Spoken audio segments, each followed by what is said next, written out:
Here we go. Surprise, Hey. surprise, surprise. Oh yeah, and me not having done my makeup. Yeah. So there we go. You know. Yeah, but that saved how many hours in the chair? Several minutes. Several minutes. Hey, Several this minutes. polish don't come cheap. Yeah. Yeah, I was going to say that, Steve. There's a bit of a glare on the side there. Can we get makeup? Makeup. We need makeup in here. Need a Christmas hat. Yeah. Exactly. Amen. So, okay, so time check. It's 2:10 in the afternoon here. Yep. 9:10 in the morning there. Yep. And you've still got your pajamas on. That's good. Yeah. Yeah. Except just the tops. Just I thought I'd throw a top on. Nothing on the bottom. That's fine. Okay. Let's. Hey, we just had a first in. Van Gool just dropped in. Yeah. With this Hey guys. Yeah. There you go. And it's swept $11.99. Oh, excuse me. Hi there. That's not a great start. Yeah. Hey guys. If you're wondering, it's not Tuesday evening. Yeah. No one thinks something's happened and we've missed something. No, this is a Takeover Tuesday live edition. Yeah. Jack coming in from Australia. Hello, boys. Hey, buddy. Yeah. There you go. This isn't your typical Takeover Tuesday. For the people listening to this on Takeover Tuesday, this was Steve's idea. We were originally going to record yesterday. Well, that was our rough plan.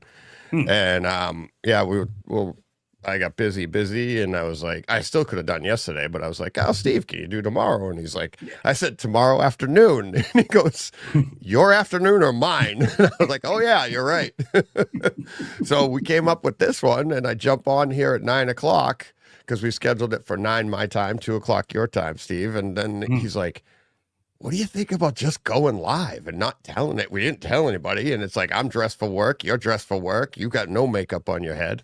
I've got an Envision hat on. All right. Okay, fine. All right. Look, this is what we're doing. This is fine. I mean, I can do this. Yeah, there you go. That helps. That helps. I was about to get my sunglasses. I didn't come here to be insulted. Yeah, you did. No, that's a Tuesday night. I'm sorry. Yeah, I forgot. on, Takeover Tuesday. You take over. We got Rich like a little poor boy. Yeah, from Jamaica. Yeah, man. Yeah, awesome. From Jamaica. Yeah, nice. Yeah. Yeah, good stuff. And of course, Jack is in Essex. Yeah, he's in England. Of course he is. He's back for Christmas. Okay, yeah. Nice. Yeah. Oh, nice. Well, don't mention the Ashes, Jack. All right, I think I saw a very upset article this morning. This is cricket, Deej. There is a big tournament going on down in Oz, and the English are being absolutely pasted. That's not that I only know because I read on the BBC. I'm not a cricket fan, but still, I'm aware that things were bad. But yes, so it's we're here, man. It's cool, and we're here. You guys should be here. It's all good. Yeah. And we are going to talk something cool. Yeah. We're here. Yeah. And Deej, get this. For the first time. It's Rambo time. Ever. He knows. He does. You see, hold your nose. I've got notes. You took notes. I've got notes. I'm in trouble. Yeah, man. I've got notes. Things got written down badly. Wow. Written down. Wow. Yeah, man. Notes. Because there's just so much. I know. There's so much. Yeah, it's. And what time's your dad dropping in? Yeah. Yeah, I didn't even approach that. No, I'm kidding. I've talked to him enough about it. I can. And I think that's probably the best way to do it too. Man. Being an actual, I don't want to get my interpretation. That way, you have that buffer between the two of what is like real, and and it'd be like, well, maybe. We can get into that and the the way my dad is and stuff like that. We'll get into that stuff. But yes, we're as everybody, I think everybody knows. Violent. Here we go. Steve, watch Violent Night a number of times. Oh yeah. But this is a Takeover Tuesday, which was pretty much dedicated to the holiday classic, First Blood. Oh yeah, absolutely. And it is First Blood. It's not Rambo First Blood. No. And it wasn't Rambo First Blood in the book either. It's literally First Blood. First Blood. So the Rambo First Blood is the revisionist title of it. Yeah, a lot like Star Wars: A New Hope. or I think, and they did Rambo First Blood because of obviously all the sequels. It was the second one was Rambo First Blood Part 2. Yeah. So they just do that. But the little I never noticed this before. But did you notice the tie-in to Star Wars: A New Hope? Ooh, no. Do tell. Stormtroopers in the background. I missed that. No, the town. Hope. Well, yeah. Hope. Okay. Welcome to Hope. Yeah. Hope. Okay. It's like he shows up in a new town, New Hope. Here we go. And it's I know obviously with my mind, nothing happened. Everything happens for a reason. Nothing is an accident. Taught to me by my father. Over and over. I think that's part of the storytelling of like he comes to, he's looking for hope. Literally looking for hope. True. And the irony of the movie being, of course, that's not what he finds. No. The whole movie is about that irony, isn't it? About the one thing you want, you get something else. Jay Van Gogh says, I don't think many people know about this live stream. Jay, we didn't know about it 10 minutes ago. Yeah, I know. Exactly. Yeah, exactly. No idea. It's like, literally it was Steve's idea. Great idea. He's like, and he even said like, look, we're not even dressed for it. We're not ready. We don't need to get dressed up. Let's just do it. And yeah. So yeah, it's like, oh man, let's keep the listeners on their toes. You never know. There's tens of people around the world now that productivity's just gone to the toilet. That's it. We're going to get emails from various state departments about impacts on the global economy. Watch the significant others wondering why their significant others staring at a screen. They could go live any minute. 6 months from now. Yeah. No, man. But all right, so tell me this. So let's get to First Blood then. So let me tell you. So when did you first see it? Can you remember your first watch of it? Yeah, it was probably. So I had a. Was it after Rambo? No. Part 2. No. Wasn't it? No. Oh, no, okay. I saw it first. Okay. Go. Yeah, go. Okay. So I saw it. I had my neighbor had ironically, a vet, retired, his brother, I should say. So my neighbor lived right next door to me, babysat their kids. His brother, okay. Obviously these people are my parents' age.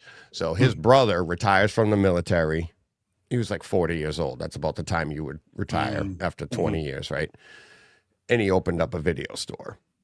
So, and that's why I was able to get and it was literally, I could ride my bike down the street, rent a movie, and come back. And it was, I was able to rent movies I shouldn't have been able to rent.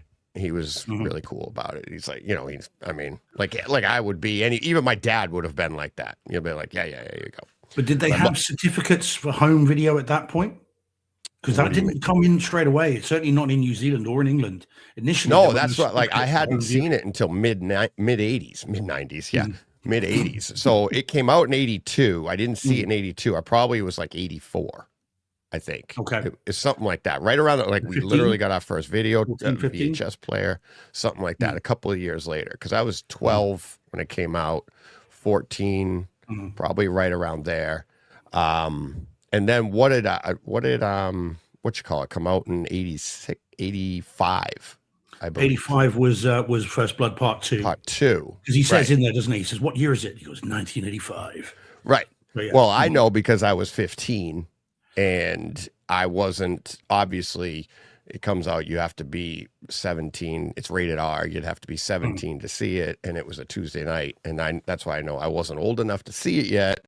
And this was the first movie I was allowed to see. And my dad took me on a school night. So we'll talk about that later this afternoon. As we, for the people in the chat, no, we're not recording this afternoon too. This is what you do when you record. You talk about the future. So future. People in the chat like, we're back late too. Because you never know with us. Yeah. So yes, I remember seeing it. My friends had all seen it. My friends that were older than me, they had seen it. It was, you know, and it was right around the time it was coming out. Well, that VHS was coming out and becoming more prevalent. So I was like, I had to see it. And it's, yeah, that's a good one. That's a good one. There, that question. All of them. We'll get to that in a minute. Yeah. Because I do. Yeah, I'm going to add that to my little notes. Add that to your little notes. Yeah. So yes, I do remember the first time I saw it. Me and my friends, we used to play Army in the woods, and we'd go in and we wouldn't even go against each other. We would go in and pretend to be fighting other people, and we would do like the little commands and stuff like that. And yeah, so we were into all those types of movies.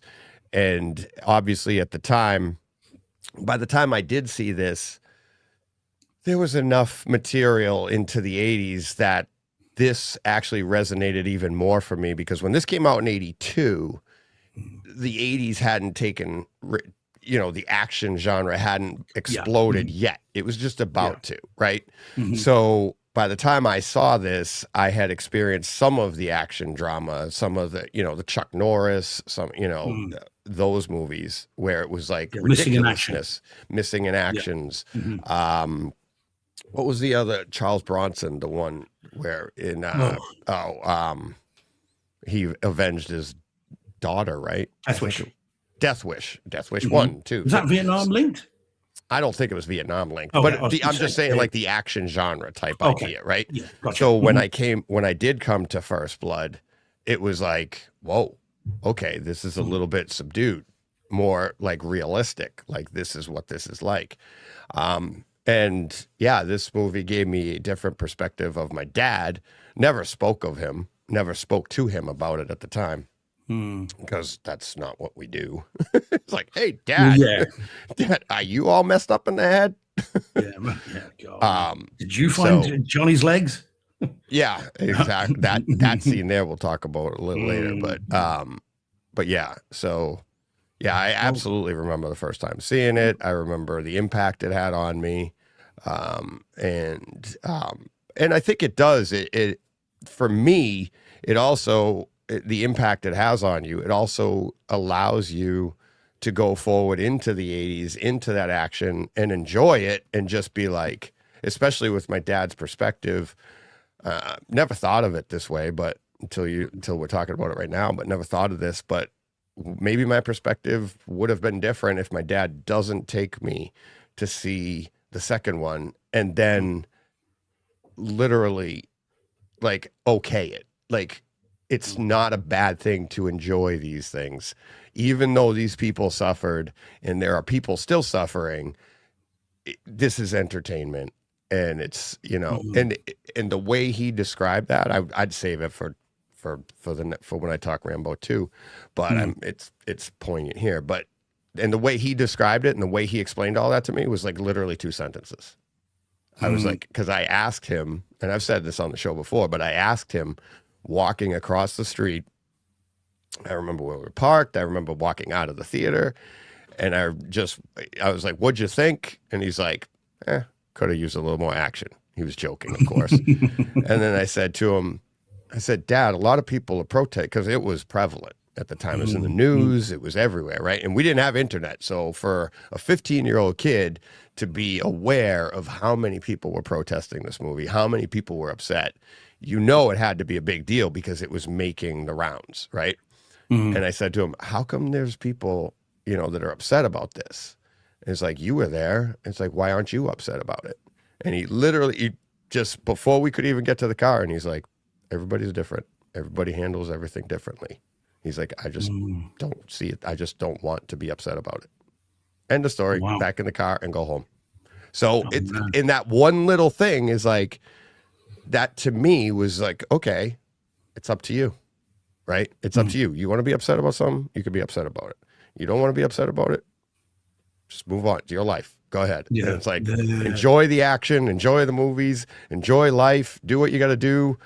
And it's like, you know, and it also made it that I thought he didn't experience anything like this. Mm. You know, he was in Vietnam, but he must have been like, because all of his stories up until this point were all fun. He made fun of everything. He made light of everything. And I was like, oh, okay. He mustn't have seen anything like that, because this is what happens. Not this man, my dad, not that. This is what happens to people that experience that. And then it wasn't until, ironically, of all places, I point to the screen behind me, but I was signed up to be a ranger. Did I tell you this story? No, man. No. Oh, I never told you this story? Okay. Oh, my God. No. So I got recruited, of course. Not like I got recruited, like they needed me. It was like they come to the school, they do the thing. I talk to them. My dad's a vet. And I'm like, all right. And I was a little kid, picked on, tiny, needed discipline. I felt like I had none. And I was tired of being picked on, little, blah, blah. And I'm like, I'll join the military. I'll do what my dad did. My dad was drafted. He didn't join. And I'm like, I'll do this. So I went through the whole process, took the tests, did everything. It was like, okay, you can do this, you can do this. And like, what do you want to be? And I looked at it. I'm like, I wanted to be a ranger. I'm like, this is what I want. That's what I want. Was your dad a ranger? No. Okay. He was an engineer. Drafted into be an engineer, so he basically was on a base his original job was to a mechanic, like work on tanks, and as he used to say, he's like, we can fix it. Their motto was fix anything that doesn't float or fly. That was it. So but yeah, so tanks in now? Oh yeah. This is funny enough, because he says in this, I could drive over there, you know, I can fly a gunship, I could drive a tank. You never see tanks in the movies in Vietnam, ever. Maybe Full Metal Jacket, now that I think about it. But none of the others. They definitely had tanks, because he would tell me about working on them, he drove them, the wrenches. Oh, man. Oh yeah, they had tanks. Yeah, do you know what? I've never seen that. And it leapt out Apocalypse Now didn't have tanks. I know they had the helicopters, the gunships. Yeah, I don't know. No tanks in that. No tanks in We Were Soldiers. No tanks in thing. It was because, of course, it's always jungle, isn't it? So you'd never be able to film a tank going through the jungle. But I'd never seen tanks in Vietnam. Okay, anyway, right. Sorry, go on. Yeah. I just for him telling me about it. I mean, you're right, but it's funny because if somebody came on and was like, there were no tanks over there, it's like maybe he worked on them in boot camp or something, getting ready. I don't know. Yeah, I'm not sorry. I don't mean that he's not.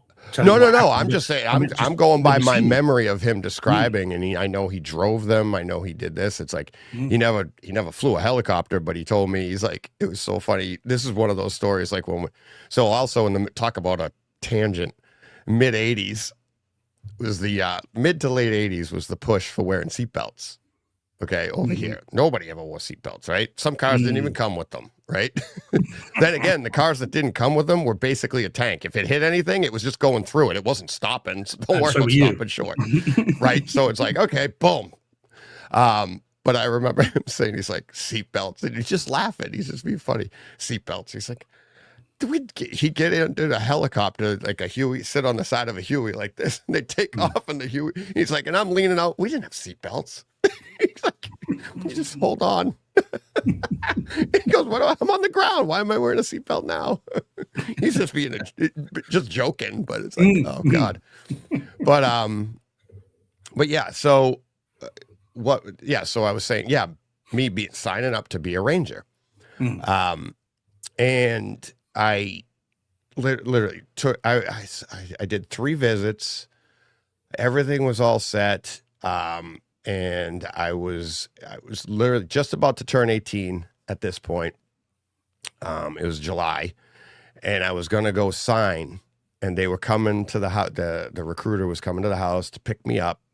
It was he had a Chevy Citation. And he pulls up in my parents' house. It's like there's a garage. We had a pool at the time in the backyard, and there's a garage that you can't see the front, but the driveway comes around the garage, so you could now see it by the pool. And he was going to pull up there. And I come out all dressed. I came out dressed up. I put on not a suit, but a shirt and tie and stuff. And my mom's sitting at the pool, and she's like, where are you going? And I was like, I go, oh, there was a recruiter coming. I hadn't told my parents anything. I'm like, there's a recruiter coming.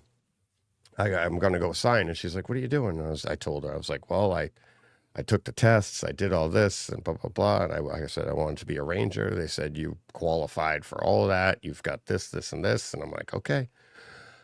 And she's like, all right. She's like, why are you doing it? And I never sat down, never or anything, just standing in front of her at the, she's at the table under an umbrella by the pool. And she goes, why are you doing it? She goes, are you doing this because your dad was in?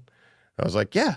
I'm like, Dad did it. And it's like, she's like, okay. She's like, well, you do what you want to do, but just know he doesn't want you to do it. And I was like, really? Why not? And then she told me some stories that he never told. She told me the PTSD stories of when he came home and when they were first married, and she would wake up and he's at the end of the bed and waving people by, and my mom would wake up and go, what are you doing? Now he's in the prone position, pretending to have a gun in his hand and going, shh, shh, shh. And she's like, what? He's like, quiet, they're coming. Jesus. And it was the other one. I won't tell all of them, but the other one, she'd get up and he was waiting in line in his sleep for the bathroom. Oh man. And he'd just stand, take a step all the way to the toilet, use the bathroom, and walk back to bed. And it's like, now that one there is like, he could have, that could be PTSD from going to a concert for all I know. But couple that with the other ones, that's my dad's humor right there, me injecting that little bit of humor there. But that's the Irish humor. But yeah, so she tells me all of this, and I'm like, huh. Guy pulls up in the Chevy Citation. Why he puts something down, I go, I'm all set, thanks. Yeah, man. And I'm like, where I would be today if she doesn't tell me that story, and she doesn't tell me he doesn't want me, like he doesn't want that for you. He wouldn't. It's like if he said that it would be good for, if I had spoken to him and he said that would be good for me, I would have gone. I still would have gone. But hearing that and then her saying he doesn't want that for you, he doesn't, you know what I mean? That's what made it. It's not that I'm afraid of that. It was more like, oh, okay. So he always told me these good stories, not knowing that I'd be like, oh, okay, this is a good thing to do, because I was going to surprise him. She's like, he does not want that surprise. I was like, oh no. Doesn't want anyone joining him in the line. Yeah, he doesn't want the longer line at the bathroom. Yeah, are you going to be long, sir? Because Yeah. Oh man, gosh. Okay. So you could have been at 3-star General Briggs by now. Yeah, I could have been Troutman. You could have been. There you go. That's it. Or you could have been, if your indiscipline had continued, you'd have been Briggs in the brig. Yeah, I don't think so. I don't think so. I'm pretty good at following orders. I'm pretty good at doing what I'm told. I'm pretty good. I've met numerous people. How are you with a bayonet though when you've run out of bullets? That's really what we need to know. Yeah, it's like I think I would have been pretty good. It's pretty funny. Yeah, exactly. Yeah, as a matter of fact, that's at the same time I was signing up. John was signing up too. That's one of our same he thing? actually Rangers as well, or for something No, else? no, he was just he went into the guards. He was going into the guards, where you would do like weekends, do one, it's like 2 weeks a year. I forget what the deal was. Like the National Guard. National Guard, yeah, National Guards. And it was, it's Army National Guard, which was just like, not just, but it was, you go to college, you get a 1 weekend a month, 2 weeks a year, something like that. And then they pay, and you get paid accordingly. I was literally going full time. I was signing up for, I think the Rangers, it was 6 years. You could normally do 4. You could sign up for 4, I think it was, and then you could re-sign. But I was to be a Ranger because of the amount of training. You were doing 6, and most Rangers end up full time anyway. So a few get out, and I actually did talk to a Ranger years later at a job I was at, and he got out after 6.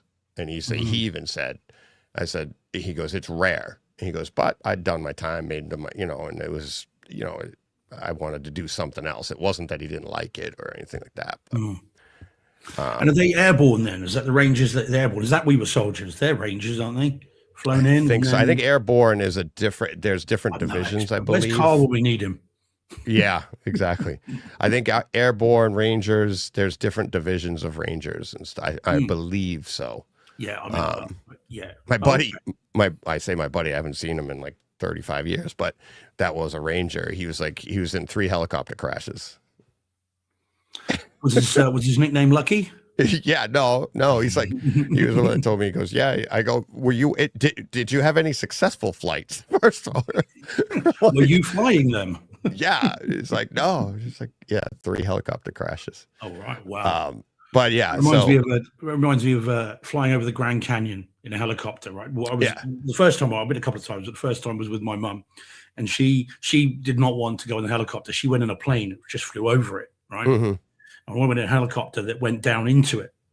And when we were there was a woman who was in there. And so I said, my mum wasn't there. We were flying down, looking, a mile down into the canyon.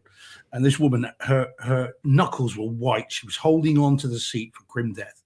And she said to me, I've never met her before. And she said to me, how can you look so calm? How can you be so relaxed? And I'm like, well, if you've got to go, this is not a bad place to go. Right. Yeah, this is not, it's all good. Anyway, we were okay, as you probably guessed, because I'm here. Yeah, it was, but yeah, very cool. Although the second time, just again super quickly, because we're talking helicopters, the second time I went, we got on this. So this was one of these little small helicopters. So there were 2 people in the front, pilot, and then me and the person I was with in the back. And the person in the front, very foolishly, said just as it was taking off, "I'm afraid of flying." Right. Oh, geez. Now, what we didn't know at that time, and this also comes back to First Blood, is the pilot was a combat vet. and so he's going. So you've been to the Grand Canyon, haven't you, Deej? No, but I've been to Canyon Lands, which is it's north of that. Very similar, just it's more expansive, not as deep. All right. So where this took off, so the helicopter takes off. And there's a lot of forest around the Grand Canyon, at least in this particular part. And so they told this guy who, like I said, we didn't know at the time, but he was a combat vet. So he flew probably about 6 feet above the top of the trees. And he's going down in low. And at the time, I didn't quite realize what he was doing. But as soon as she said, "Oh, I'm afraid of flying." So he stayed low on the trees, was coming down probably 6 to 12 feet above the treetops at most, hit the lip of the Grand Canyon where it all sort of just ends. And he just tipped the nose and went down like that, like down a roller coaster, straight down. Wow. It was fantastic. That's awesome. We were in the back. Things great. This poor girl, I think she may have left her body for a period of time as she was screaming so much. But, it was fun. That's awesome. Yeah, fun for you. Oh, it was great for us. But, this poor girl thought, her end had come. Yeah. That's good. But you never say that to a helicopter pilot as you're taking off. Surely they're like, right. Yeah, exactly. They're going to keep themselves amused somehow. Yep. But anyway, so there it is. All right. So you remember the first time you saw First Blood? So that's the answer to that question. Any other questions? We're going to be here a while. Do you remember your first time? Well, this is the thing. I don't think I can, because I can't pinpoint where and when I saw it. I mean, obviously, I saw it, and I definitely saw it in the 80s. Of that, there's no doubt. Yeah. What I can't remember is whether I didn't see it in theaters either, because again, you were young. I was 4 years younger. Yeah. I saw it, so it must have been on home video that I saw it. But what I can't remember is whether I saw it in New Zealand or whether I saw it in England, because we were back here for 5 years. We came back here for 5 years in '84. But what I always think of when I think of First Blood and my first time seeing it is the reason I even knew about it is because my sister was going out with a guy who famously in our town looked just like Sylvester Stallone at that time. He was the spitting image of him. And like First Blood, Sylvester Stallone, it looked just like him. I won't say his name because, it's not given out on the air. We're live. And so she was going out with him. And so people used to say it all the time. God, you look just like that guy from First Blood, like that Rambo guy. So I was aware of it. So I can't remember. I think I might have seen it. The reason I say to you about was this home video before certification at home is because for a period of time in the UK, there was no home video certificate. So you could see anything from your local video store. And I clearly remember when it came in, because the guy at the video store knew us and would let us still rent whatever we wanted anyway, you know, sort of under the table a bit. And I think one of those movies was First Blood. I think. So what do you mean by a certificate? Like, did you guys in the UK? So in the UK, in the cinemas, even back then, you had PG 15, can't be under the age of 15 to see it. 18, can't be under the age of 18 to see it, or X rated, which was essentially banned. You know, you couldn't see it anywhere. And so that certificate structure was in place for theatrical movies, but not in place for home video, because home video was still so new. Bearing in mind, it came in 78, 79, I suppose. It would have taken a couple of years to hit us here. So it would have been, 79, 80 before it became a thing here. This is where we need Paul Hurt when we need him. Yeah. Because Paul will remember. So for a period of time, though, home video was seen as a bit of a kind of something they didn't really understand, I don't think. And the British Board of Film Classification only dealt with theatrical releases for a period of time. And I remember both before it and I remember after it. And I think First Blood was one of those movies that the guy at the video store let us rent, even though we were way too young, possibly just after certification had come in, because it was all like, oh, it's just government stupidity.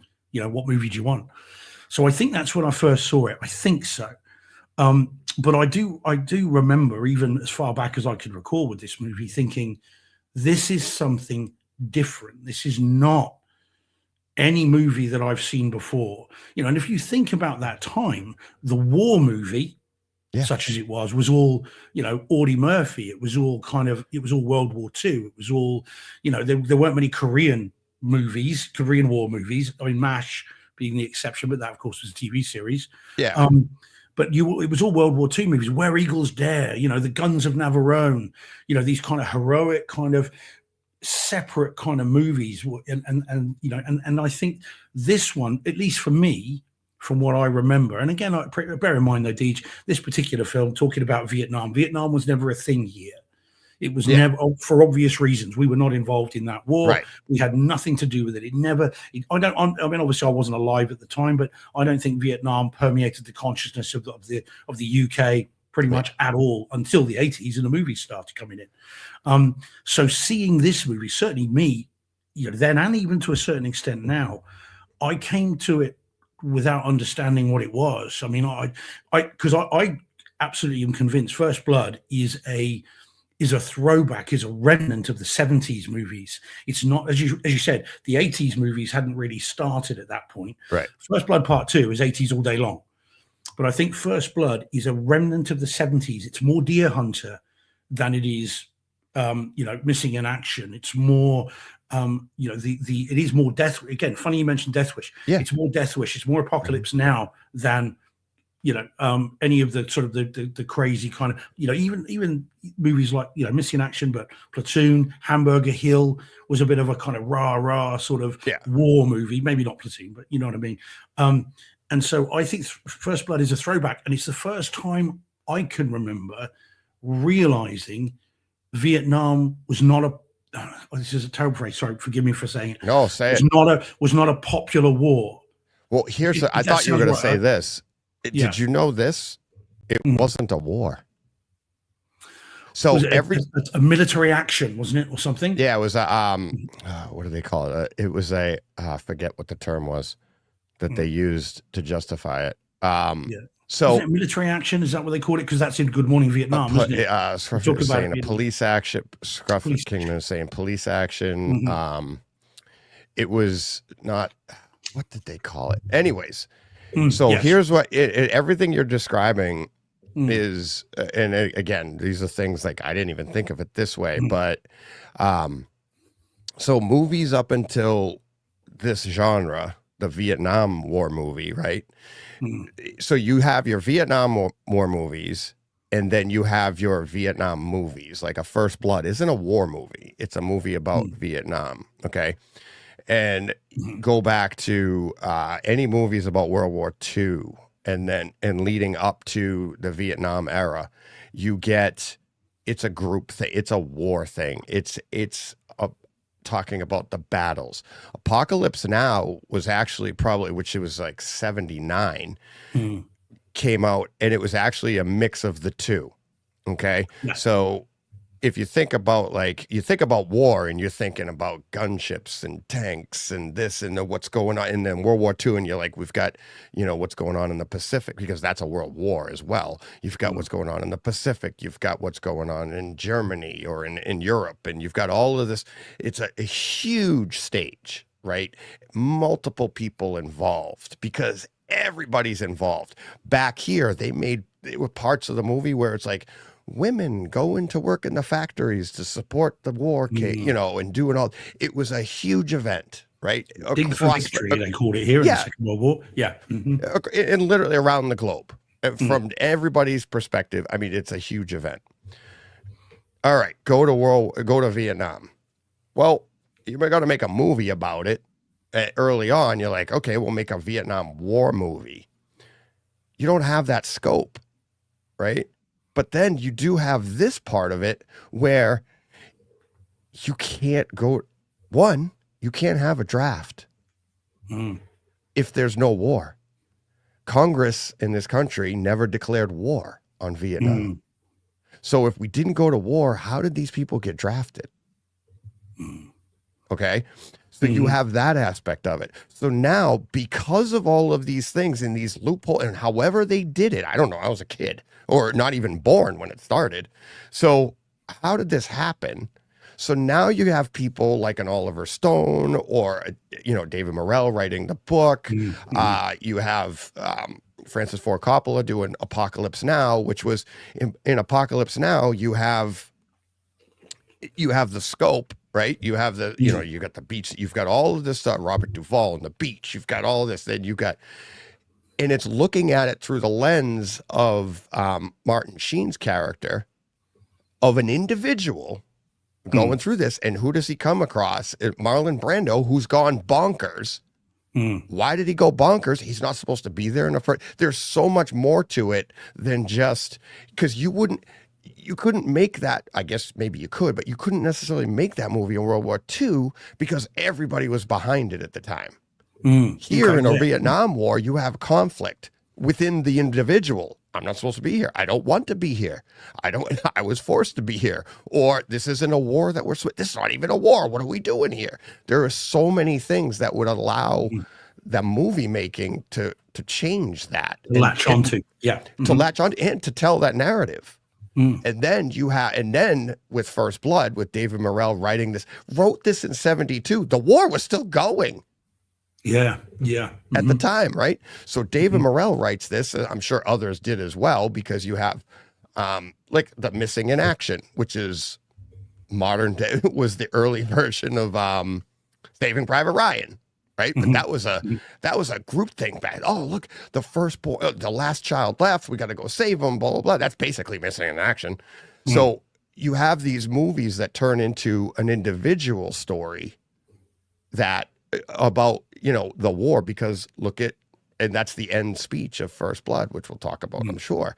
But it's like, and then the beginning of the movie of First Blood is him coming home. Obviously, he'd been home for a while, but as we meet him, he comes in, and you're like, if you couple that with the end, it's the exact what happened to him at the beginning of the movie when he walks into hope is exactly what happened to him becoming Rambo. It's like, I didn't want this. I didn't ask for this. And it's like, I just want it. And his buddy can't find his legs. I just want to go home. Well, he's like, at the beginning of the movie, he's like, I just want to get something to eat.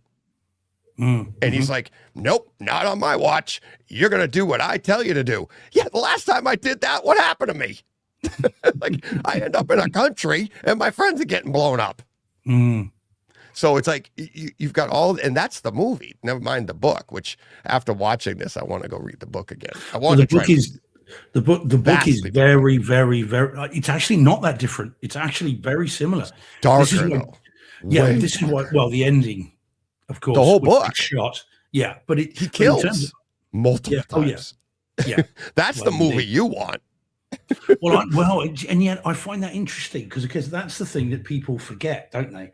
Is that actually, because I do remember kind of slightly obliquely, but I do remember there being some sort of kerfuffle over here about the violence in First Blood, and yet the body count is 1.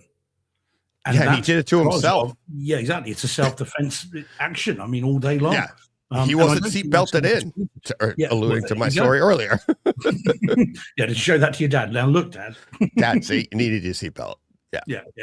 But it actually is not that in terms of, in the scheme of things, that violent a movie. But the actual the chain of events, the sequence of events in the book is very, very similar to the movie, other than the ending, which we won't spoil. But anyone that it was filmed. I mean, it's a good job they didn't show that, because otherwise this was a short franchise. But it's so similar that David Morrell did a commentary on the DVD. I mean, a lot of my understanding of the character comes from listening to that commentary back in the day. And if it was so radically different, the author wouldn't have done that. But actually, it's very close. And of course, David Morrell is in the movie. He's the reporter that's reporting on the thing on the beyond the horizon. There is What he's like, it was only their skills that saved them, and it's like, which is funny coming from him, because in the book he kills him.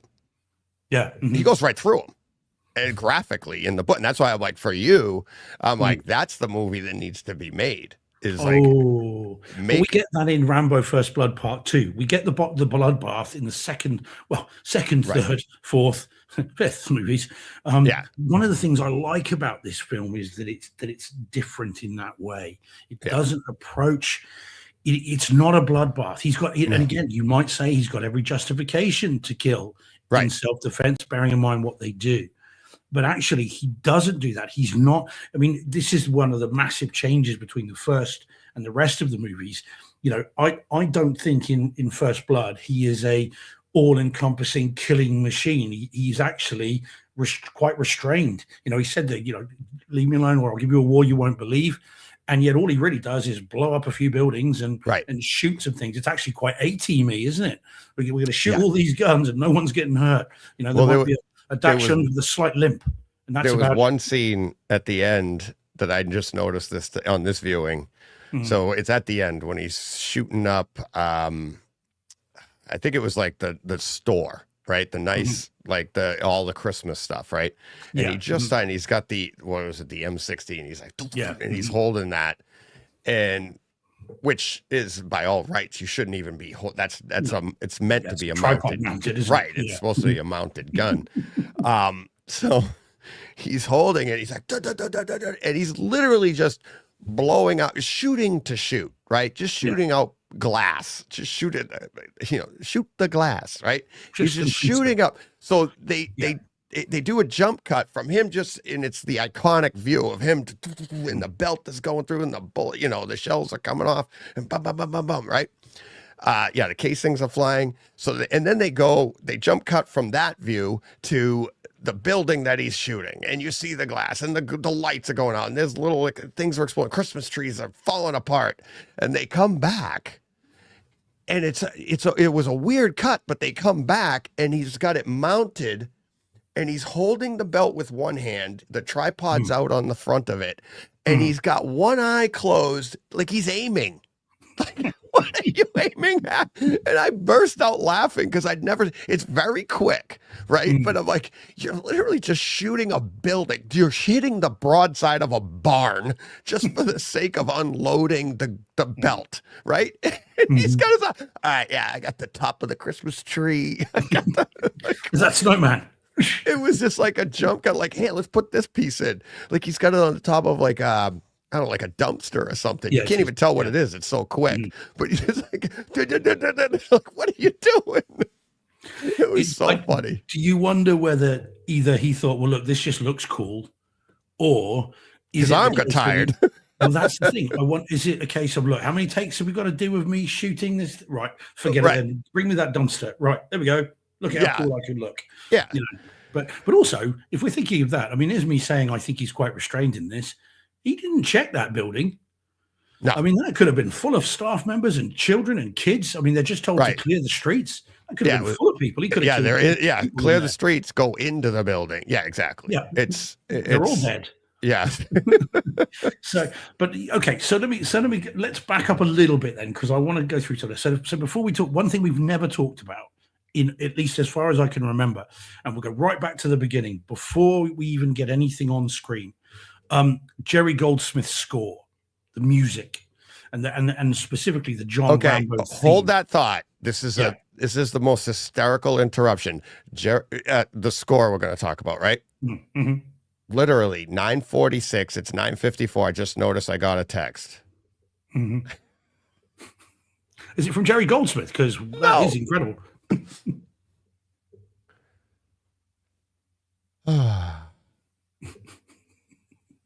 Hello, my name is Leslie, and I am a recruiter at Kelly Services. Your profile and resume have come. A recruiter, because we were just talking about recruiting. Are you kidding me? Our phones are listening to us.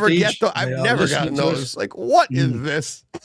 Like, yeah, we are being monitored. Yeah, 24/7. Oh God! All right, so go ahead. The score. So yeah, that music. Now, I absolutely love Jerry Goldsmith's score to First Blood. And you look, I've said loads of times on the show, I know nothing about music.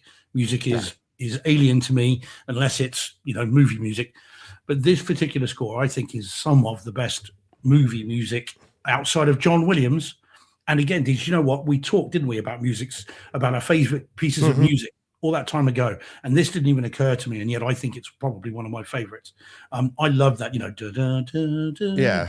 in a mournful way, because they repurpose it into an action. Exactly. They can ramp it up when the action picks up, like when he jumps into the truck. It's like, and it's like, obviously, and it goes on into the sequels as well. Yeah.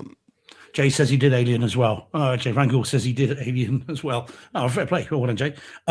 So I love that piece of music. I think that's so soulful and mournful and melancholic, and actually sets you up for, this is not an action movie. If you think this is going to be guns and glory, you are sorely mistaken. And I love how that just sets the tone. As we then see Rambo walking along the street, along the dirt track to the house, to the homestead. Yeah. So I absolutely love that piece of music. And fun enough, I've got it on my phone. And I can't. It's one of those I can't skip beyond it. If it comes up randomly, I have to listen to the whole thing. And it is different to the others. Then you don't get any real kind of guts and glory and stuff until the next one, and then Rambo 3, where they add in some of the other instruments to give it the kind of the more tough sort of edge to it. Right. But I do like this first one. But you're also in the other ones. They're more actiony. Yeah, because they're cartoons, aren't they? As we move forward, they become cartoons. But First Blood certainly isn't. Right. But then, as we've already said, like, the body count is 1, which he didn't, for all intents, he didn't kill the guy. He threw a rock at the helicopter and he fell out. So it's not like the book where all of the things, like, I'm not saying, I don't remember distinctly how he killed each individual in the book, but I know he went through them like you would have expected in the movie. When he goes through the police, he leaves them alive. In the book, he did not. Okay. Yeah. So because this movie has, like, almost, I mean, the action is almost non-existent. It's him shooting buildings, right? Inanimate objects. He does shoot Teasel at the end, but Teasel survives. He shoots him through the building. That score sets it up in a way. At the beginning of the movie, it comes in as the movie is basically a drama, and that score ramps, and it sets that tone, to your point, of, oh, okay. So when things do ramp up, they seem even more heightened because you came in lower, right? So it's like, it takes an action that wouldn't necessarily be an action and ramps it to a height that you're like, oh my God, like, this is, what a great action movie. You're like, no, First Blood isn't an action movie. It's a drama, and it's, I mean, and so that sets that tone exactly how you said at the beginning of the movie. You have that beautiful music. And then as it goes through the movie, it's the same thing. And then at the end, it's much like F1. It disappears for that end scene. There's nothing, so much so that you can hear the squawking outside the building. You can hear things moving in the building, papers and stuff. It's like, it's very, very like, here, we've given you all of this through the movie. We've raised your levels. We've lowered your level, your excitement. And now here it is. Pay attention. It's like, because you're going to get some of the finest acting Sylvester Stallone has ever or would ever do. Yeah, not some of the finest pronunciation or enunciation, but yes. But that's the point too. Yeah, no, I know. Right? It's like, that's exactly. And it's like like him and his, the what is it? Whatever he has, like he's got some paralysis on the side of his face. It's all, he's not in that scene, he's not a public speaker. He's not an actor. He's not anything. He's just a guy. He's just this, a killing machine that is breaking down in front of you. Yeah, he is having a breakdown. Yeah, absolutely. Yeah. And that's the thing there. All right. Well, all right. So backing up again, then just after the music, then I was going to ask you about what Rambo's plan was, because if he goes to see Delmore Barry, that's the guy that he's going to see. If Delmore is alive, by the way, instant criticism of the army, the military, the government straight away, and all that stuff they spread around. Got killed and didn't even know about. So that sets it up straight away, doesn't it? Of this is not going to be a look at what we did over there, aren't we? Kind of look at how good we are. Right from the off, this is going to be a different take on your war movie, whatever you want to call it. But yeah, so if Delmore Barry's alive and he meets him, because he seems quite upbeat initially, he's smiling. So if he's alive, what is Rambo doing there? What is the idea here? I'm going to meet an old Nam buddy. Everything's okay. We're going to have a few drinks and all the stuff. I'm going to be struggling. Everything's fine. Is that? Do we think that's what that is, or is there an inevitability? Sometimes this sounds a bit like a book discussion group or an English literature class. Sorry, that's what we're doing. So is the character then? So does that? Is there an inevitability as to the breakdown? Is that coming? Whatever happens, is it a case of when, not if? No. Or do we think that is this a cry for help at the beginning? It's not a cry yet. Okay, a cry for help is desperation. That's what you get at the end. Okay. And this is just my opinion, literally. I am a car painter.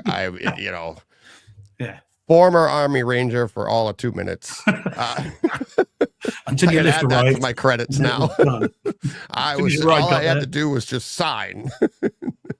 And I'd be dead. But other than that, so if you have to take the movie as a whole, okay? So the best way to look and understand the past is to look at the future or events after, and how does that play out? So you ask, like, at the beginning of the movie, he's in a good mood.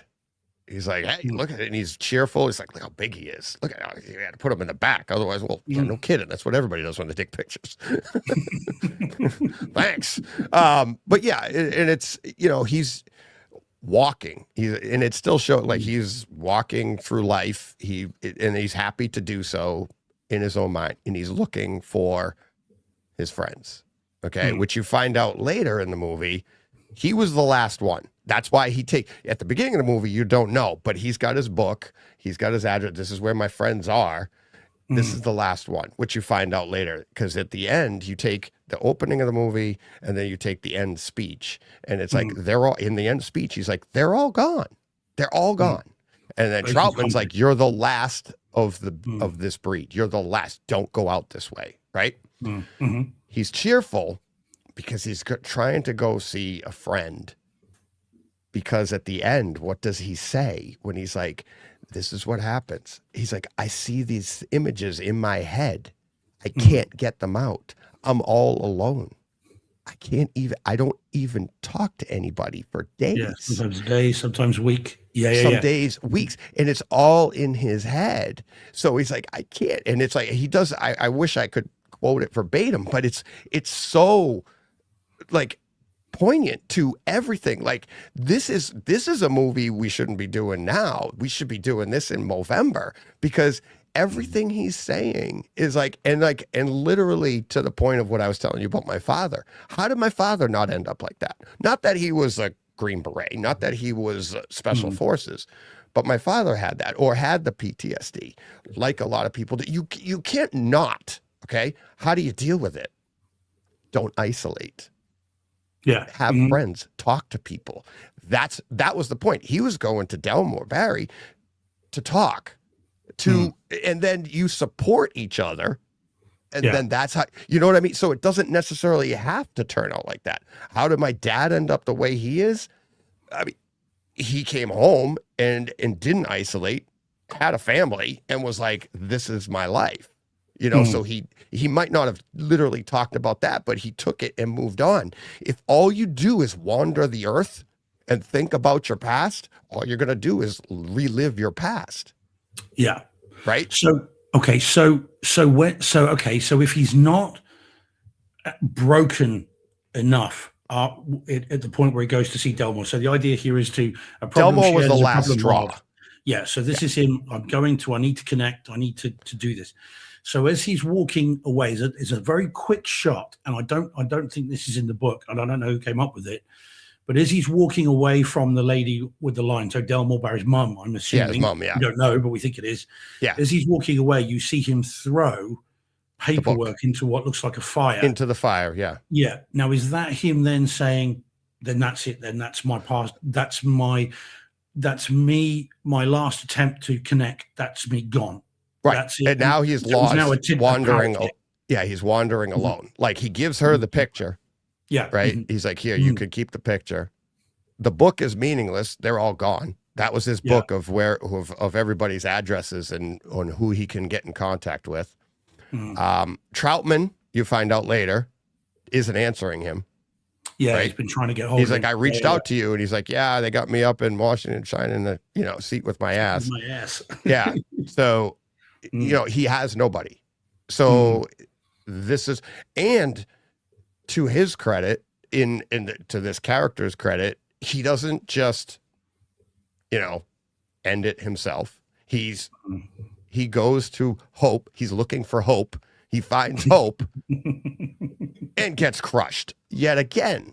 He just needed somebody, not that, but, but here's the thing. It's like Teasel, he's not the guy and he says it later. Teasel says it. What did you want me to do? Give him a hug?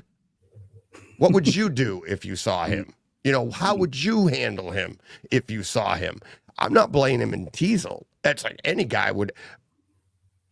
I shouldn't say that. I don't expect you to give him a hug, but you don't treat him the way you treated him. Yeah. You don't have to kick him out of the town. It's like, that's the thing. You could have just monitored him.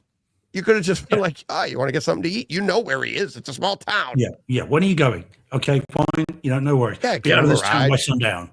It's fine. Yeah, there was a big difference between Teasel, what Teasel did, and what he's like, what did you expect me to do? Give him a hug? Well, there you go. You're lying about the situation. You were the, antagonist to this situation, and you didn't realize who you were antagonizing.